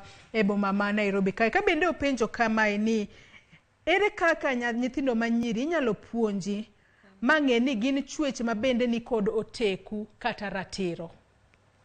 An ka wacho ni nyathi manyako en mana kaka wacho mokwongo, nyathi manyako en mana ni puonji. Inyise ichako puonjo nyathi kapod tin. Iwacho ni rechi irie mana kapod onumu. To kiwacho ni ichako puonji nyathi ka nyathi pod ni tin. Ponono ng'ato nyalo wacho ni anyuolo nyathi kawuono to kiny asechako puonje kosen higni mane monego bed ni ichako riegodo ahinya to nyathi manyako matin mar mondo mi odong kong'eyo ratiro mare yo makare. Kuom an taneno ni nyathi manyako onego chak puonji nikech sani nyithindo chako donji adole with 9 years gi higni 9. Kanye monego bed ni chako bede gi nyathini manyako ibedo kode piny. Ing'ise mae gima onego bed ni timo, mae gima onego bed ni timo. Lakini dakirit ni nyathi chako neno kochako behaviors moko, timbe moko maricho, koja higni 13 ni kori dwarie. Mano kibikonye. Nyathi ichako kode chako higni 9. Mane kuma ng'eny nyithinde chake timbe moko emichako neno ka nyathi timbe ne ochako lokore. Kanye monego bed ni chako gi nyathi. Koja higni 9. Ma onego bed ni kikirit mondi ma hike ni hike ni wacho ni nyathina ni onge gimong'eyo. Ng'eny jonyuol wacho ni nyathina cha pod tin. Nyathina cha pod ofuo onge gimong'eyo. Onge nyathi mofuo sani nyithinde nyuolo. Kata nyathi ma ja 5 years ong'eyo gima timore. Koro nyathi en mana chako puonje to 9 years. From 9 years kanye monego chak ni puonje nyathi. Ka bende kadhi korka Karen Anyango wuora ka intiere studio marwa e boma ma Kisumu kono. Ina kaka chief kata ruoth ma kombura. Ang'eyo ni ponono nitiere nyithindo manyiri mathoth manyalo bedo ni neni odiochieng' ma kawuono, ahinya to odiochieng' ma kawuono ma bende wadhialo nyithindo manyiri e pacho kae. Ka bende ng'ato nyalo penjore ni chopo nade kama intiere, bibedo nyaka mana ruoth ma bende ochung' ne sub location mo. Kaluwore ni ponono nyaka sani wanyalo wacho ni higa ni mwaseneno ka nitiere joma mine kata joma nyiri mathoth ma bende odonje telo. Into kaka Karen ni chopo nade kama intiere mar mondo mi ijiw nyathi manyako manyalo bedo ni neni kawuono maponono ko wacho ni an adwaro mana bedo kaka ja ruoth ma kombura kacha, mano ruoth ma Karen. An ruoth mar location, ok an ruoth mar sub location. Agoyo mos. En wuoth marabora. To mokwongo agoyo erokamano ne jonyuolwa, nikech jonyuolwa ne kawo kindegi makende mar nyisowa yo maber monego waluw. Ne ginyisowa yo maber e wach Nyasaye, ne gilamonwa Nyasaye mondo chieng' wabed joma beyo. To wan bende nwadongo kwang'eyo ni yorni kiluwo to ber kata ma kiluwo to rach, nikech lamo mana jonyuol lamonwa. Koro awacho motelo ni en wuoth marabora. Ne wachake mabor. An mokwongo an bi achake mana gi tich mar security. Anyalo wacho ni Joyce ni an achako tich gi security e G4S. Ka achako gi G4S, e ngimana an be ne antiere gi gik managombo mondo atim. Nagombo mondo ati weche mag security machalo gi tich matiyo sani ni. Kendo ne en lamona. Koro achake gi G4S, kae G4S, abira bet assistant chief, Nyasaye oduogo loso thuolo, ero aduoga bedo koro chief. En tich matek, kod chiwruok, kod hero gino mitimo. Kendo nyathi manyako nyaka bed kod role model ne. Nyalo bedo very unfortunate ni samoro wan kinde mane wadongo, ne waonge joma ni nyalo siemnwa ni som matek mondo chieng' moro chal gi ng'ane. Som matek mondo chieng' moro chal gi ng'ane. To sani ber nyithindo manyiri nitie gi joma inyalo siem. Kata mana Joyce ng'ato inyalo siem ne nyathini some matek mondo chieng' moro chal gi Joyce. In dong dier mondo ilend kata Ramogi. Inyalo siem ne ng'ato kata mana ji kaka Gladys Wanga. Ntiere role models mang'eny ma nyathi neno. Koro miyo an bende awuotho marabora kamano ma Nyasaye noduogo timo na ng'wono ma koro abedo chief. To ken wuoth mayot. En kuji to lea. Iikori mar winjo wach ka janyuol puonji, nikech wan jonyuolwa ne puonjowa to nwa winjo wachgi. Iikori kata mana mar winjo wach mar society. Nyaka ibed nyathi man kod luor. Mondo ibed dhano ng'ato kiny, nyaka ibed nyathi man gi luor, nyaka ibed nyathi ma kata kokwero wach to winjo. Kik ibed nyathi ma in usiko ni wan gi right wa. In gi right ni ma kata ng'ama dung' kweri wach to kiwinji. Nyaka wabed nyithindo manyiri man gi luor. Nyaka wabed nyithindo manyiri mong'e ni ng'ata en mamau nyalo kweri, ng'ata nyalo en babau nyalo kweri. To kwadonge generation ming'e mana ni kata mana mama wuok kweri ni in gi right ni, kata mama wuok kweri ni in gi right ni. Nyaka wabed nyithindo man kod luor mondo kiny wabed ji machalo kaka ng'ama samoro nyathi gombo mondo bedi no en. To bendi wacho kanye yo makara kiani wanyalo seyo ponono iwacho ni sani wantiere .com generation ni ema ketho weche kosa ng'o matimore kalure ni wacho ni in kate kinde mane dongo en wuoth mabor, jonyuol ne lemo kata janyuol ne mana lamo kaachiel koda bedo kod luoro, to nyithindo matinde waneno ka onge luoro. En .com generation kosa ng'o matimore kare? Wach mar right mar nyithindo ne ema bet otemo hinyonwa nyithindo. And then nyithindo bende jonyuol ok wayie mondo nyithindwa obed owned gi society. Nyathina en nyathina ma kata timo makosa ni ng'ato biro ng'isi tipenjo ng'ano niya na ng'isi mondo ifuat gik ma nyathina timo. Ok ine ni gik ma ng'ani ng'isi gi samoro ng'isi nikech ing'eni in idak gi nyathini e ot ka. To gima nyathi timo oko kucho ok ing'eyo. Ng'at mano oko kucho nene to in ok inene. Koro kaka jayo sama ng'ato kelo ni wach Joyce ni nyathini no yud katimo gima kama, kawe atua mondo inono matut. Kik itamri ni nyathini ok nyal timo gima kamano, to en ng'ama samo bire ot to orwako pien rombo. To ka en kucho to gik motimo joma ni oko kae maneno. Koro wayie wan jonyuol ni ka ng'ato kelo ni report moro kuom nyathini to kawe atua mondo ing'eni to gima ng'ane wacho nani bende en adier. To kata kiwinjo ni ng'ato no okwero nyathini kata okawo kedmo matin ondeso godo nyathi, kik iringi dhi ka polis ni ng'ane nogo nyathina, ng'ane otimo nyathina nade, to yie ni nyathino samoro notimo gimoro marach oko kacha emomiyo ng'ato nochwade. To mane kaka wan ne wadongo, that is the environment ma wan ne wadonge momiyo wabedo joma wan kawuono.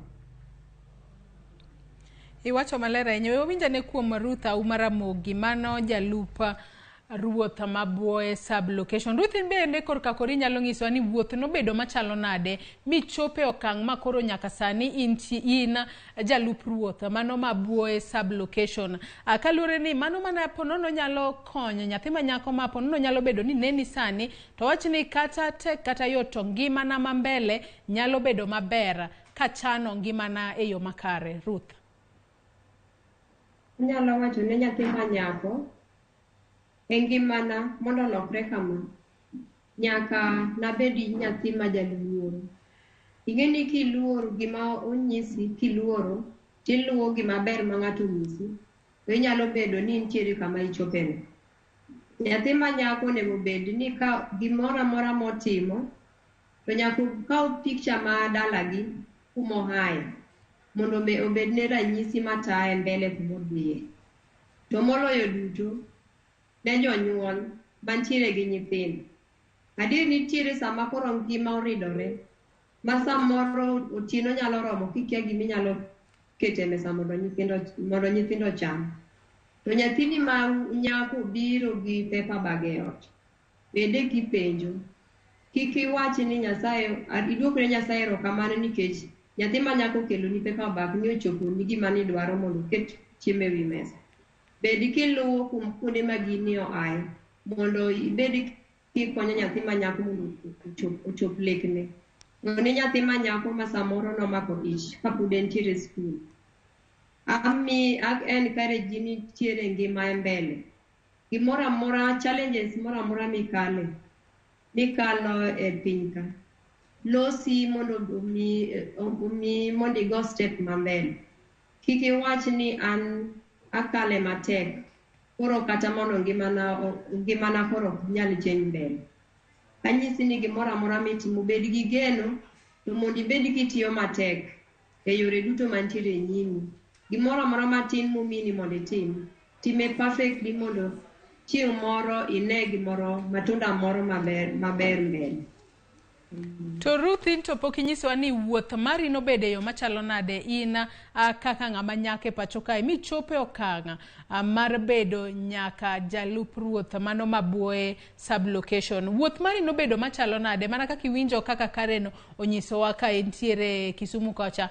Onyisowa ni en korka kore nochako kod bedo chukdar, wanyalo wacho ne en chukdar, kaeto koka kaluwore kod lamo gi geno mabende ne ntiere godo idho nyaka ngas masani en ruoth. In korka kori mari nobedo yo machalo nade mar mondo mi jiwa nyathi manyako odiochieng' ma kawuono ma wadhialo nyithindo manyiri e pacho kae. Ruth. Wuodha nochalo kamae. Kane achako tich gi Make Me Smile, to nokang'i kamoro achiel nikech nang'iyo ni katiyo to mondo ang'i kaka medora ma nomiyo natimo social work and community development matin mayudo e Make Me Smile to atere skul tasomo mondo mi atiegrago mondo chieng' moro ayud gima adwaro e ngimana. Notimore kamano to nikech trainings manadhiye nakawogi aketogi e tim mondo achop lekna mar assistant chief. Gini nyaka ibedi ni ibedo connected, iwuoyo gi jok ma oteloni to miyi kaka embe nochopo kama entiere. Nyaka isom rieko kuom jok ma nigi experience moloyi mondo okonyi e yoregi mondo achope kiwangoni.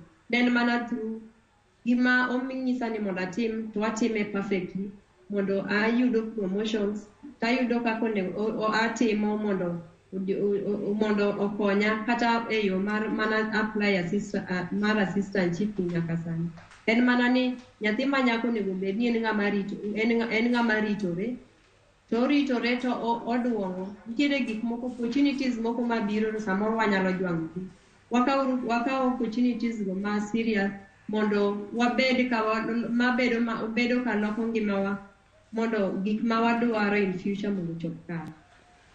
Kakeli etwaka kendo Karen Akinyi ka wantiere kodi e studio maro e boma ma Nairobi ka iwinjo kaka Ruth kachiela koda Karen mano ruoth makomburo lereyo makare wuoth margi kaka nosebedo. Ahinya to gisani idhialo nyathi manyako yore kaka mage monego bedni ipuonjo godo nyathi manyako kata mijiwo gi ne jogo mapono nitiere kod lek margi mar mondo mi lek margi kik tho kaluore koda pono na chiedh nade magi kale. An gima dawach niya monde kaka dwa penji wabed gi nyathi manyako mondo wakete piny wajiwe gi wach en mana kaka wacho pod adok mana china wacho niya nyathi manyako wachako puonjo ko ja higni 9 monde omi nyathino odong kong'eyo ni mae oyo monego bed noluwo mae ok oyo monego bed noluwo mane gima pod aendelea mana wacho onge kaka dichak turo yath gi malo kokichako gi piny nyaki chake gi piny kae yakichop malo nyathi en mana puonjo kapod otin yaka kichako puonj nyathi to mano I insist kuom nyithindo manyiri janyuol chak puonjo nyathini kapod otin. Jomoko bende sani koro chwalo ywak margi ni nyithindo machuo to waweyo chien. Nyithindo machuo be jonyuol ing'eyo kuom kaburo to kendo odiochieng'. Okeno odiochieng'. Nyithindo mayo be chendo but kuom an advocate for nyithindo manyiri ema mostly adil kodo pok atiyo gi nyathi mawuoyi adil mana kod nyithindo manyiri. But an gima dajiw jonyuol nyithindo terom. Nyathi kaki handle nyathi manyake kaki handle nyathi mawuoyi. Nyathi mawuoyi be nyaki puonji nikech nyithindo mayuogo ema timo marach ni nyithindo manyiri. Mabe nyithindo mayuogo bonego bed ni puonjo. Ok ni kineno nyathi manyako tineno no macho seromo inyalo tiyo kode kamae mondo imiye gima kamae mondo yud gima idwaro. Ok onego bed ni gitimo kamano. Obe onego ketgi piny tipuonjo gi. Nyathi manyako ok en kacha ne en gima itugogo. Ok en kacha ne en gimoro ma kineno ten ochal giri mar tugo. Nyaki nen ma nyathi manyako monego bed ni gima ne dhi mbele. Mane gima gitego advantage iwacho no nyathi manyako bok en kata ng'ama onego bed ni puonjo. Nyathi manyako en ng'ama ipuonjo. To mane gimwa kwero gi kwanza chuo maneno ni nyithindo manyiri ma oromo no monego bed ni timo ne kama ikwero gi giwe timo nyithindo manyiri kamano. To bende nyisa kacha ni itiyo koda familia mago iluongo gi ni familia 100 mabedi tiyo godo nyaka ni chak tiyo kodgi kiluongi magi mar ng'iyo kaka inyalo bero nyithindo manyiri be nyaka sani ahinya nyato odiochieng' mako bise neno lokruok mabende osebiro e ngima mar nyathi manyako to gin kaka magi. Lokruok aseneno mang'eny nikech kata nitie nyathi achiel manyako mana an kodo to nadak kode e oda nobedo ng'ama dichuo notiyo kode marach bno hinye but notere hospital bokuo but sani ngimane dhi maber sani odok ir min gi ngimane dhi maber an gima dawach ni kuonde masetiye kata kane bed na yudo shida ute 100 mana tiyogo at least nitie progress moro maneno ok nene gimoro matimo to kane progress nitie gimoro ma be inyalo timo tineno progress ko kine progress to be inyalo timri nade iwerigo but monda bed kacha nitie gima neno berne matiyo ni matek. Kasomo moko kuom ote mabende pod aneno ka joneno magwa oronwa kasomo otego mabende nitiere namba wa mar ote machuo kamano mar 2 3 naneno ka moko kuomu bende oro ote mathoth ahinya kae ka bende ote okinyiso Paul Onyango mara Kokuro wacho ni wang'iuru nyithindo ma Nyasaye okete lwetwa kaka jonyuol wan kaka jonyuol wabed e front line mondo wane kaka ngimagi dhi nyime maber. Ote machielo mabende aneno ka wuoronwa kae ka bende ote kolo. Wacho ni omor ahinya gi welo mabende wakelo, mabende wacho ni jiwo nyithindo manyiri e yo makare. Kasomo ote machielo mabende wuoro kae Samuel Olango bende penjo kae ni daku kawe okang' mar puonjo nyithindo machuo mondo we rocho nyithindo manyiri. Kata kamano puonjo ne nyithindo machuo bende en puonj mabende wanyalo kelo e twaka magwa mamoko mag e chenro ni mar rupiny. Ka bende ote machielo bende iwacho kae ni nyathi manyako ber mondo odhial e yo makare, kendo ber kidhialogi pile ka pile. Kaluwore ni nyathi manyako kopuonji to mano ipuonjo gweng' te. Nyakore Ramogi Juang med mana oronwa ote mari, ote mabende podi abiro medo somo. Mago bed ote magwa mag namba mar ote machuoka mar 36000. Facebook kacha bende wantiere live, itudori kodwa kachiel kod YouTube. Twitter bende inyalo tudri kodwa, kan bende inyalo tudri koda e yore duto te mag tudruok. Kaka oyoyo mar 2 gi sani, tok yoyo marwa abiro duogo wadhi mbele kod twak marwa, kik idhi mabor.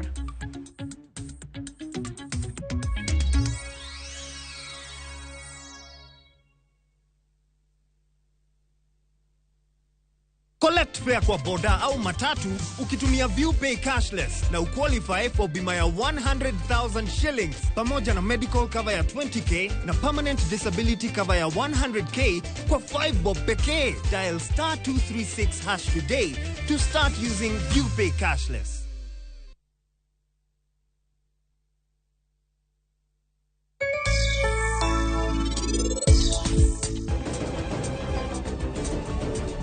Analoro droni. Omiyo koro wang'ni rup pande yo kibitimo na gimora mora marach.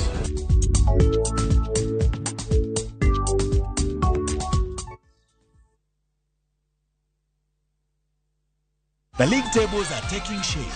Winning on Shabeki.com is getting easier. Enjoy highly boosted odds on the English Premier League, French Ligue 1, Spanish La Liga, Italian Serie A, and many top leagues only on Shabeki.com. Kuwa Shabeki. Play now. Strictly not for persons under the age of 18. Betting can be addictive. Play responsibly. Shabeki.com is authorized and regulated by the BCLB. License number 416.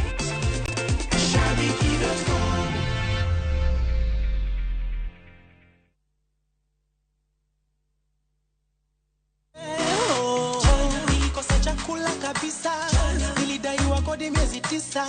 Nikiona rafiki najificha, nilijua aibu haitoisha, nilikosa chakula kabisa, nilidaiwa kodi miezi 9. Kupata huu wimbo kama sikiza tuni yako, bonyeza *811 *412#. Na kumbuka, Sikiza na Citizen ndio nyumbani kwa wasanii wote.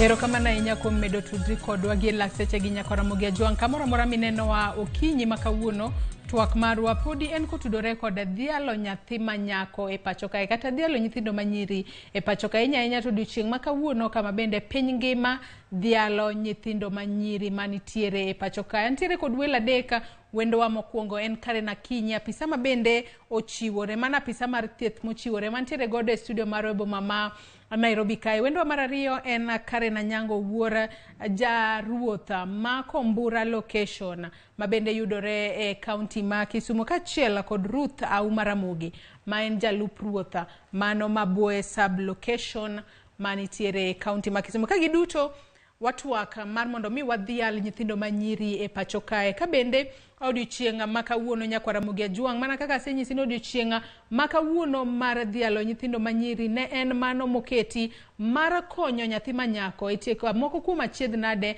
ma bende gikale pacho kae. Ka bende chenro ni mar mbako romo Nyako Ramogi Juang bende waluonu weche ma bende timore e kor gwenge ma pacho kae. Ka bende Nyako Ramogi Juang weche mabende moko kuom gi osenyisi gi e chala mar fwambo, weche mabende waluonu machiegni. Ka gi e thuolo ni Nyako Ramogi Juang yena mar mondo mi wadhi achiel kachiel wawinjane kaka jatend piny Kenya William Ruto loso gi sani.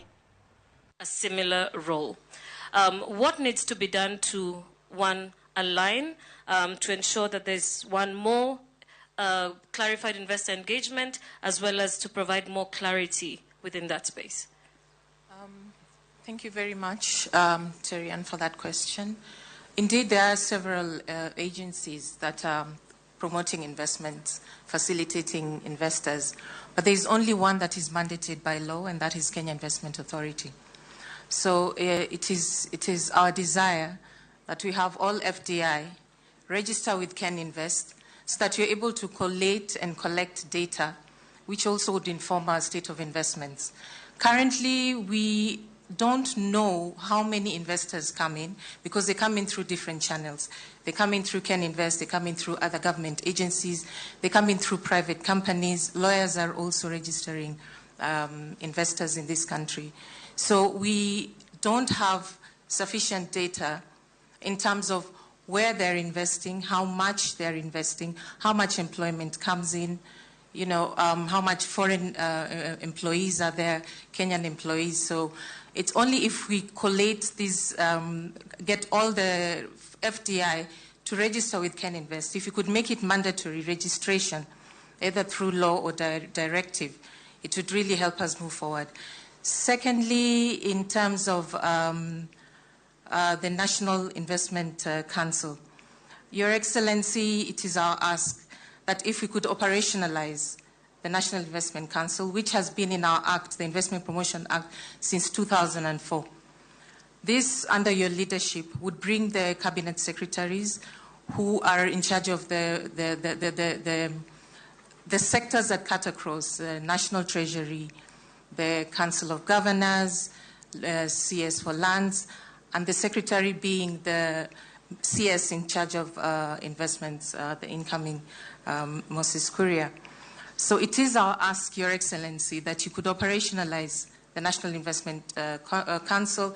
This would definitely be a game changer in terms of dealing with investor concerns in a more efficient, in a more well researched and a timely manner. Thank you very much. Thank you so much. Mr. President, would you like to?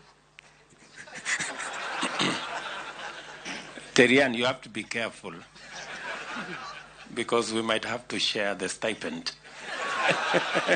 for moderation at this rate. Yes, I want to confirm to Madam Racher here, that one of the deliverables that I have committed myself to in that investment space is to operationalize the National Investment Council. That you can count on my support. So that we can think through and we can provide leadership in that whole space of investment. There was something else that has escaped my mind I wanted to say, but I will remember. But Moses Kuria, I have taken a lot of time to have this conversation with him.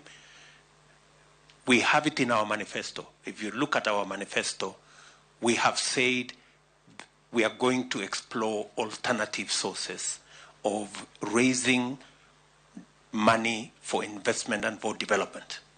And we have listed the sale of profitable government entities to Kenyans as part of that strategy. So it is not a sterile provision in our manifesto.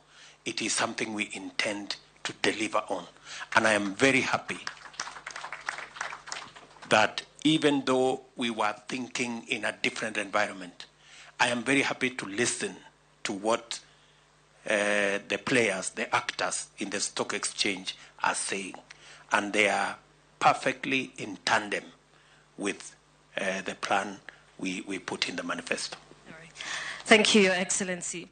Dr. America, I would like to come to you now, and pension funds have been mentioned quite a bit this morning. How can NSSF mobilize funds to raise the capital, the national savings rate, in order to increase investment capital and, of course, the investable universe in the capital markets? Thank you, Terry-Ann. There's a profound opportunity in playing bigger in the NSC through savings. we have a critical mass of Kenyans who are underserved, mostly people who are in the informal sector. And this number is huge, over 15 million Kenyans who are not in any pension scheme. Now, with a quick calculation, backed by the incentive that the government has promised to give, I think with quick math and take, for example, if we only get 2 million of these underserved Kenyans under the ambit of NSSF, and we have the infrastructure already. We have a product called the Haba Haba that allows Kenyans of that cadre to contribute as little as 25 shillings a day, which translates to 500 shillings a month, which plugs into the 6,000 that the government spoke to. Now, if they contribute, if they match that ratio, the 2-to-1 ratio, I think at the end of the year, we will have 3 times. The amount of money that we collect currently will increase threefold. And as you know, NSSF plays a critical role in the NSC. Our footprint is 3%. If you compound that and add the new monies, I think we'll move from the 65 billion that we're investing in the NSC to maybe over 180 billion. And that will translate to enhancing the NSC. And the multiply effect of that will also be that Kenyans will be able to contribute into the new entrants into the stock market. Currently, we play in around 29 counters in the NSC. I think in some of the good stocks we've reached our internal limits, and we want to encourage that new players come into the market. On the second, okay, thank you. On the second point, it is very important to ensure that the government borrows locally, and through mobilization of savings, both in NSSF and in the greater pension sector, I think will work well to reduce our debt burden in that area. Thank you. Thank you so much. I'd like to rope in the CEO of NIFCA, Oscar Njuguna. NIFCA was set up to be East Africa's leading financial hub, providing an efficient way, gateway for investors and businesses to the African markets. What are you doing currently to position Kenya as an investment hub, not only for East Africa, because it already is, but for Africa as a whole? Thank you, Terianne. The Nairobi International Financial Center is a new operating environment that's been set up to do exactly what we're talking about today, which is to position ourselves as not only the regional hub, but really a hub for Africa as a continent. So we've started off by putting in place the framework that is necessary and the building blocks for us to create this environment. We've looked at some of the issues that have been touched on, like the taxation for capital gains tax, and creating a framework for example, carbon trading. So we've put in place some building blocks, and in July, the center was officially opened, and we've had the first firm coming into Kenya, which is the Prudential Africa, the Africa headquarters for Prudential, which is one of the largest global insurers and asset managers. And we're looking at a startup segment as well for smaller firms that are looking to access capital and also use innovative ways of raising finance, like carbon trading. So there's a few firms that are looking at the NIFC as a venue for that. But really, we are looking at catalyzing the innovation across the financial sector, looking at new areas like fintech, but also carbon trading. So we've entered into a partnership with the Nairobi Securities Exchange and Air Carbon Exchange to really work out a way in which we can create the first East African carbon trading exchange that will enable businesses, especially businesses that are here, but also new businesses, to monetize the carbon that exists in the businesses that they're creating.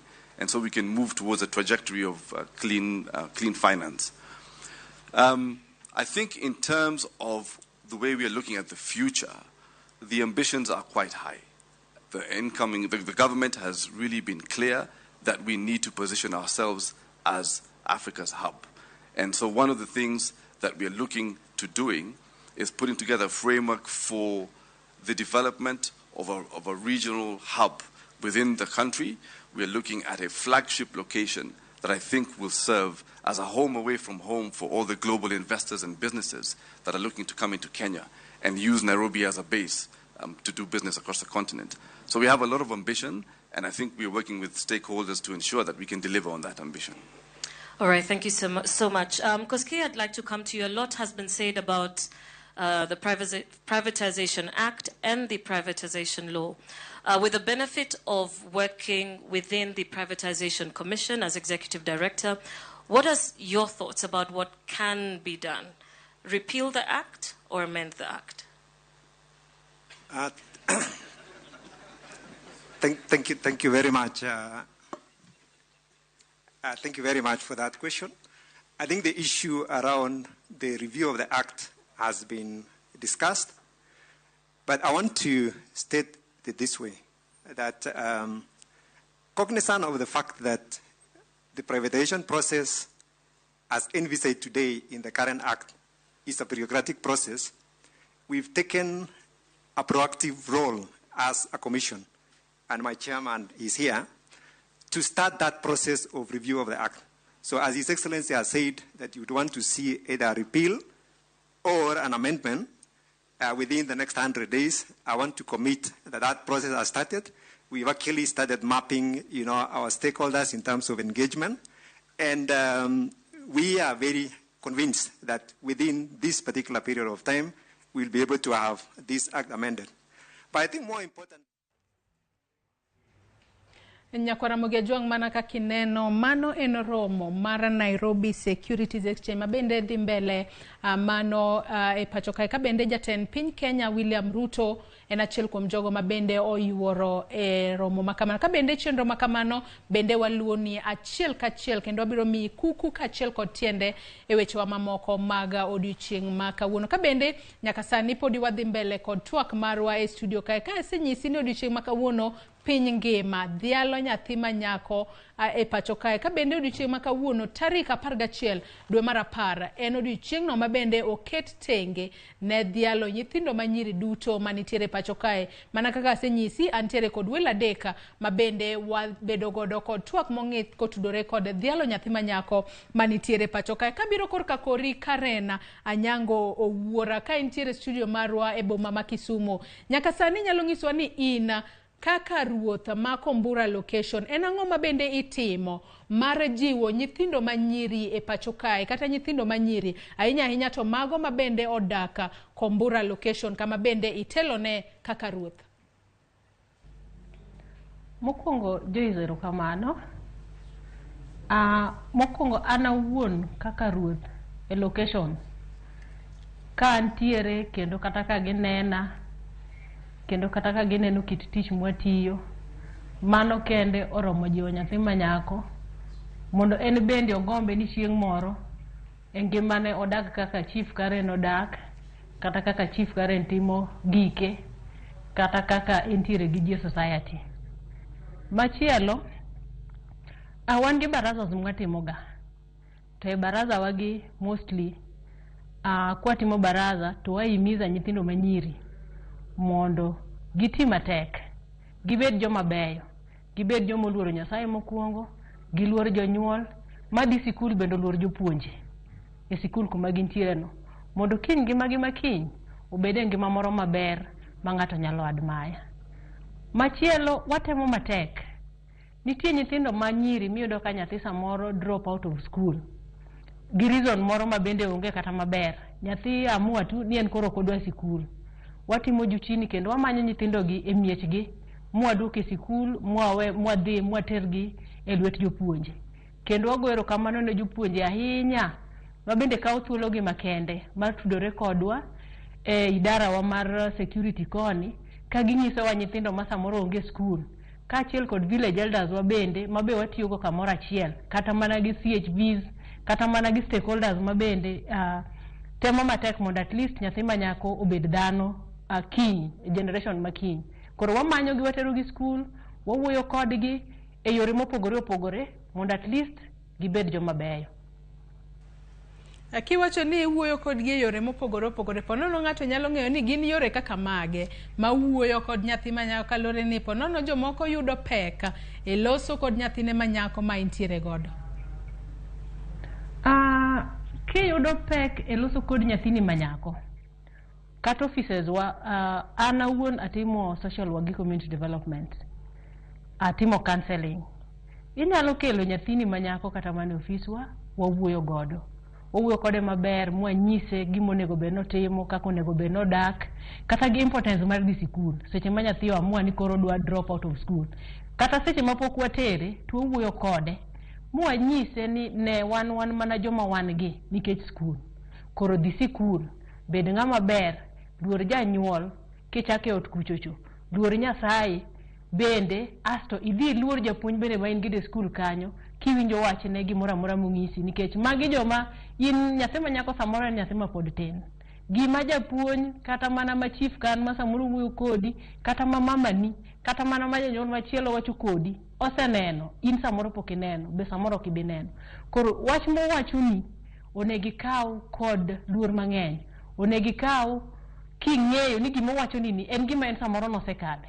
En gima en nosekale, ma en ong'isi mana out of experience gima nosekale, to kweri gino mondo in koro kik ichak samoro repeat mistake ma samoro en notimo, momiyo samoro ngimane en be ok obet kaka nogombo. Koro owuoyo kodi out of experience. Koro wang'iso nyithindo manyiri sechego ni owinj wachni kaka ng'ama duong' nikech gima in samoro ni seneno, en ok obi neno. E kinde mathoth bende iwacho ni gima jaduong' oneno kobet piny in kaka nyathi, kata kiidho wi got moro amora ponono ok inyal neno, miyo ber ka nyithindo winjo gigo ma bende jomadongo owachonegi. Kabiro korka kori Ruth Auma, ka intiere buoye sublocation, in kaka jalup ruoth ma yande oyieri, ang'o ma itimo mar jiwo nyathi manyako ahinya ahinya to kama bende ichung'ne kaka jalup ruoth mano e sublocation ma buoye? Ruth. Erokamano ne nyathi manyako ma samoro nena gi sani, kata joma nena mondo oduok ne nyithindo manyiri wach. Aparo ni koro ken lek ka ane matimo kama mabedo kaka assistant chief ma buoye sublocation. Onge gima nyalo tamo nyathi manyako mondo olu gimoro amora monyalo timo mondo obed ng'ama oluor kaka Ruth Auma Ramogi ma koro en assistant chief. Mondo ne nyathi manyako waweuru bedo kuonde manyalo keto wae oteku mok wanyal, kaka early marriage. Ka imako ich kapod intiere skul, ka in gi lekni mar dhi mbele gi skul, kisenyuol to pod intiere gi opportunity mar dhi mbele gi sombi. Moloyo nitiere nyadendi moro ni Tabitha nopuonjowa about gender based violence. Nyathi manyako nigi ratiche. In case nyathi manyako ratiche okethi, to kuonde ma unyalo yude konyruok be wapuonjo e field kuma wawuothe. Koro ne nyathi manyako wabed gi mijing'o, to gimoro amora mitimo wabed gi bidii mondo gimoro amora mwatimo obed ni oloko ngimawa masani. Nyakendo Karen ka ntiere studio marwa ma Nairobi, kaneno ka ndeko wiye kalure kod gino ma Karen mano chief ma Kombura wacho Kisumu ka achiel kod Ruth. In korka kori pono ntiere wach midwa medo kanyo? An ka medo kanyo anyalo wacho niya, jonyuol be kuku ketano uwe nyithindu kamano. Janyuol in janyuol minyuolo nyathino, in monego bed ni chako puonjo kiwuok e ot kae. Wan jok wabiro mana konyi jiwo gimitemo puonje cha. Koro janyuol kiek jiwo puonjo nyathini ini wuon. Kikiket kata tinde na unjo ka jonyuol moko wacho nyathi kodhi e skul to skul emi bro puonje. Japuonj be bro ma puonjo nyathini gima en opuonjo e buk. Ok obi puonjo nyathini gima onego bed ni ipuonje kowuok e ot. Koro an gima dawacha jiwo mana jonyuol, puonjuru nyithiu kowuok e ot. Ng'ato bende penjo ka ni kiwango mane ma ponono nego bed ni imiyo nyathi manyako monyalo limo godo wedege kata osiepege, nikech oyudo ni ponono nitiere kata jonyuol moko okia kata osiepe ma nyathine nitiere godo. Seche moko kwairusa ni an adhi kosiepna tikiera neno osiep kido mane.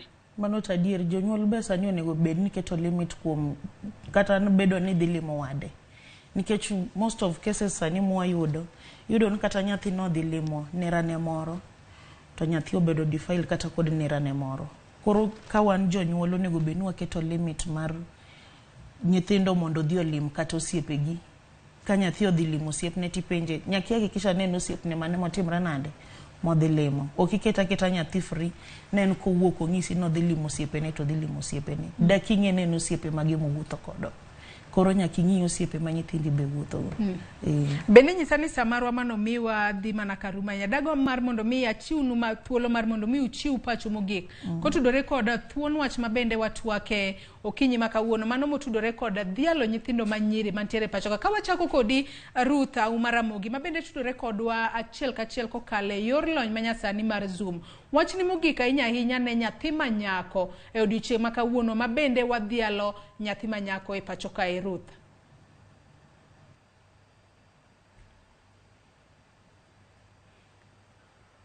Ruth akia kiwinja yo makare okinyi makawuono dagom mar chiwo ni thuolo mar chiwo pachi mogik kata ote mari mogik ne nyathi manyako manyalo bedo ni winji okinyi makawuono odiochieng' makawuono mabende en odiochieng' nyathi manyako e pacho kae Ruth.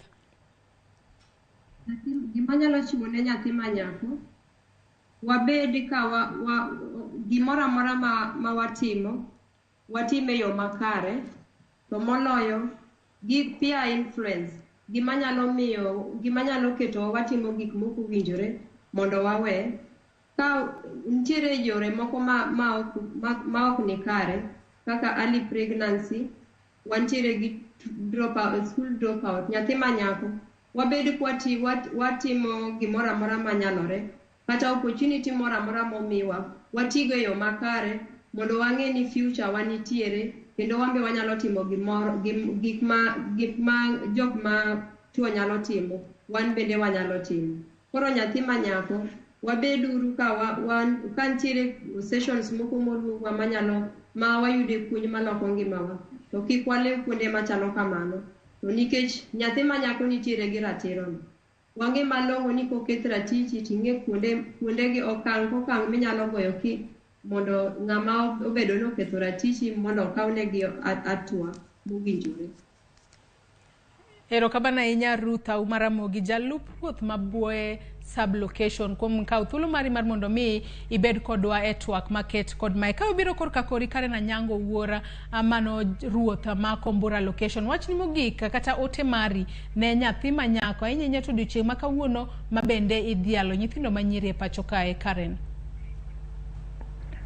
Erokamano ahinya Joyce.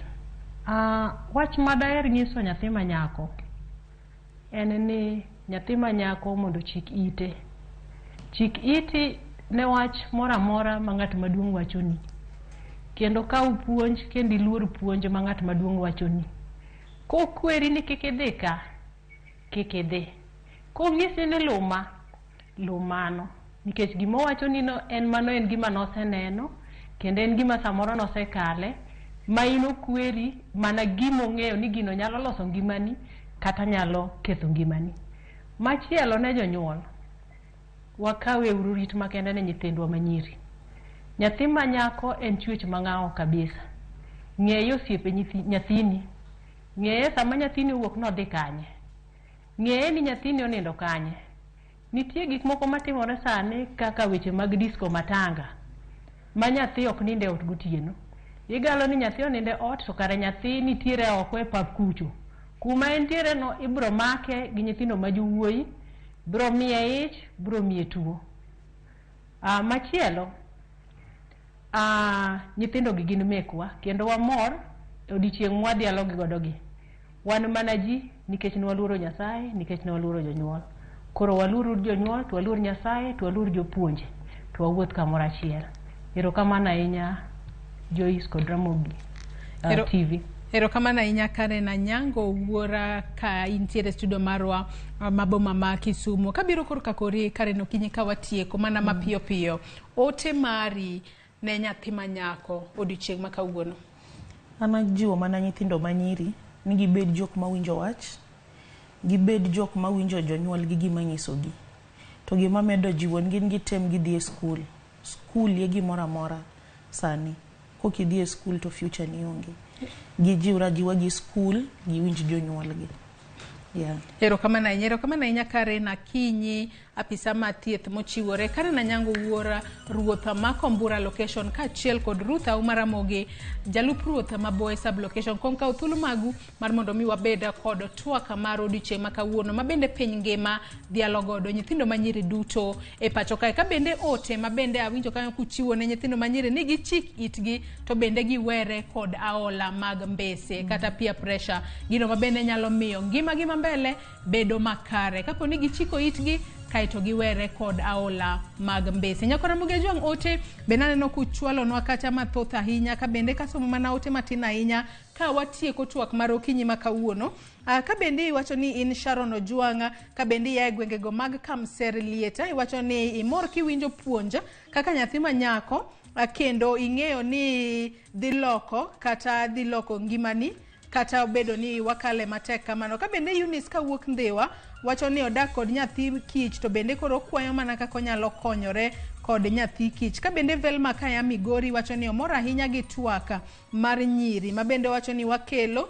Ka bende wacho ni kata en mama neno puonje mana kaka en bende kapodi notin. Nyakora Ramogi Ajwang' ote uchwalo mathoth ahinya, kata kamano ok wanyal somo ote duto ma bende useoro. Makmana ni wagoni erokamano ahinya kuom bedo kodwa e chenro marwa mar odiochieng' ma kawuono. Chenro ma bende nochakore ayanga sa 12 mar okinyi nyaka sani aneno kanyo komolo kanyo sa 5 mar onyango. Elo nyawadwa Sharon Ong'ao, Cleophas Oluoch gi jogo duto ma bende oneno ni chenro ni obiro ni eyo makare. Wakwayo ni mar mondo mi beda kod odiochieng' maber. Nyaka kendo waromo odiochieng' makinye chenro marwa mar Rupiny. Oriti masani, nyinga Joyce Oduor.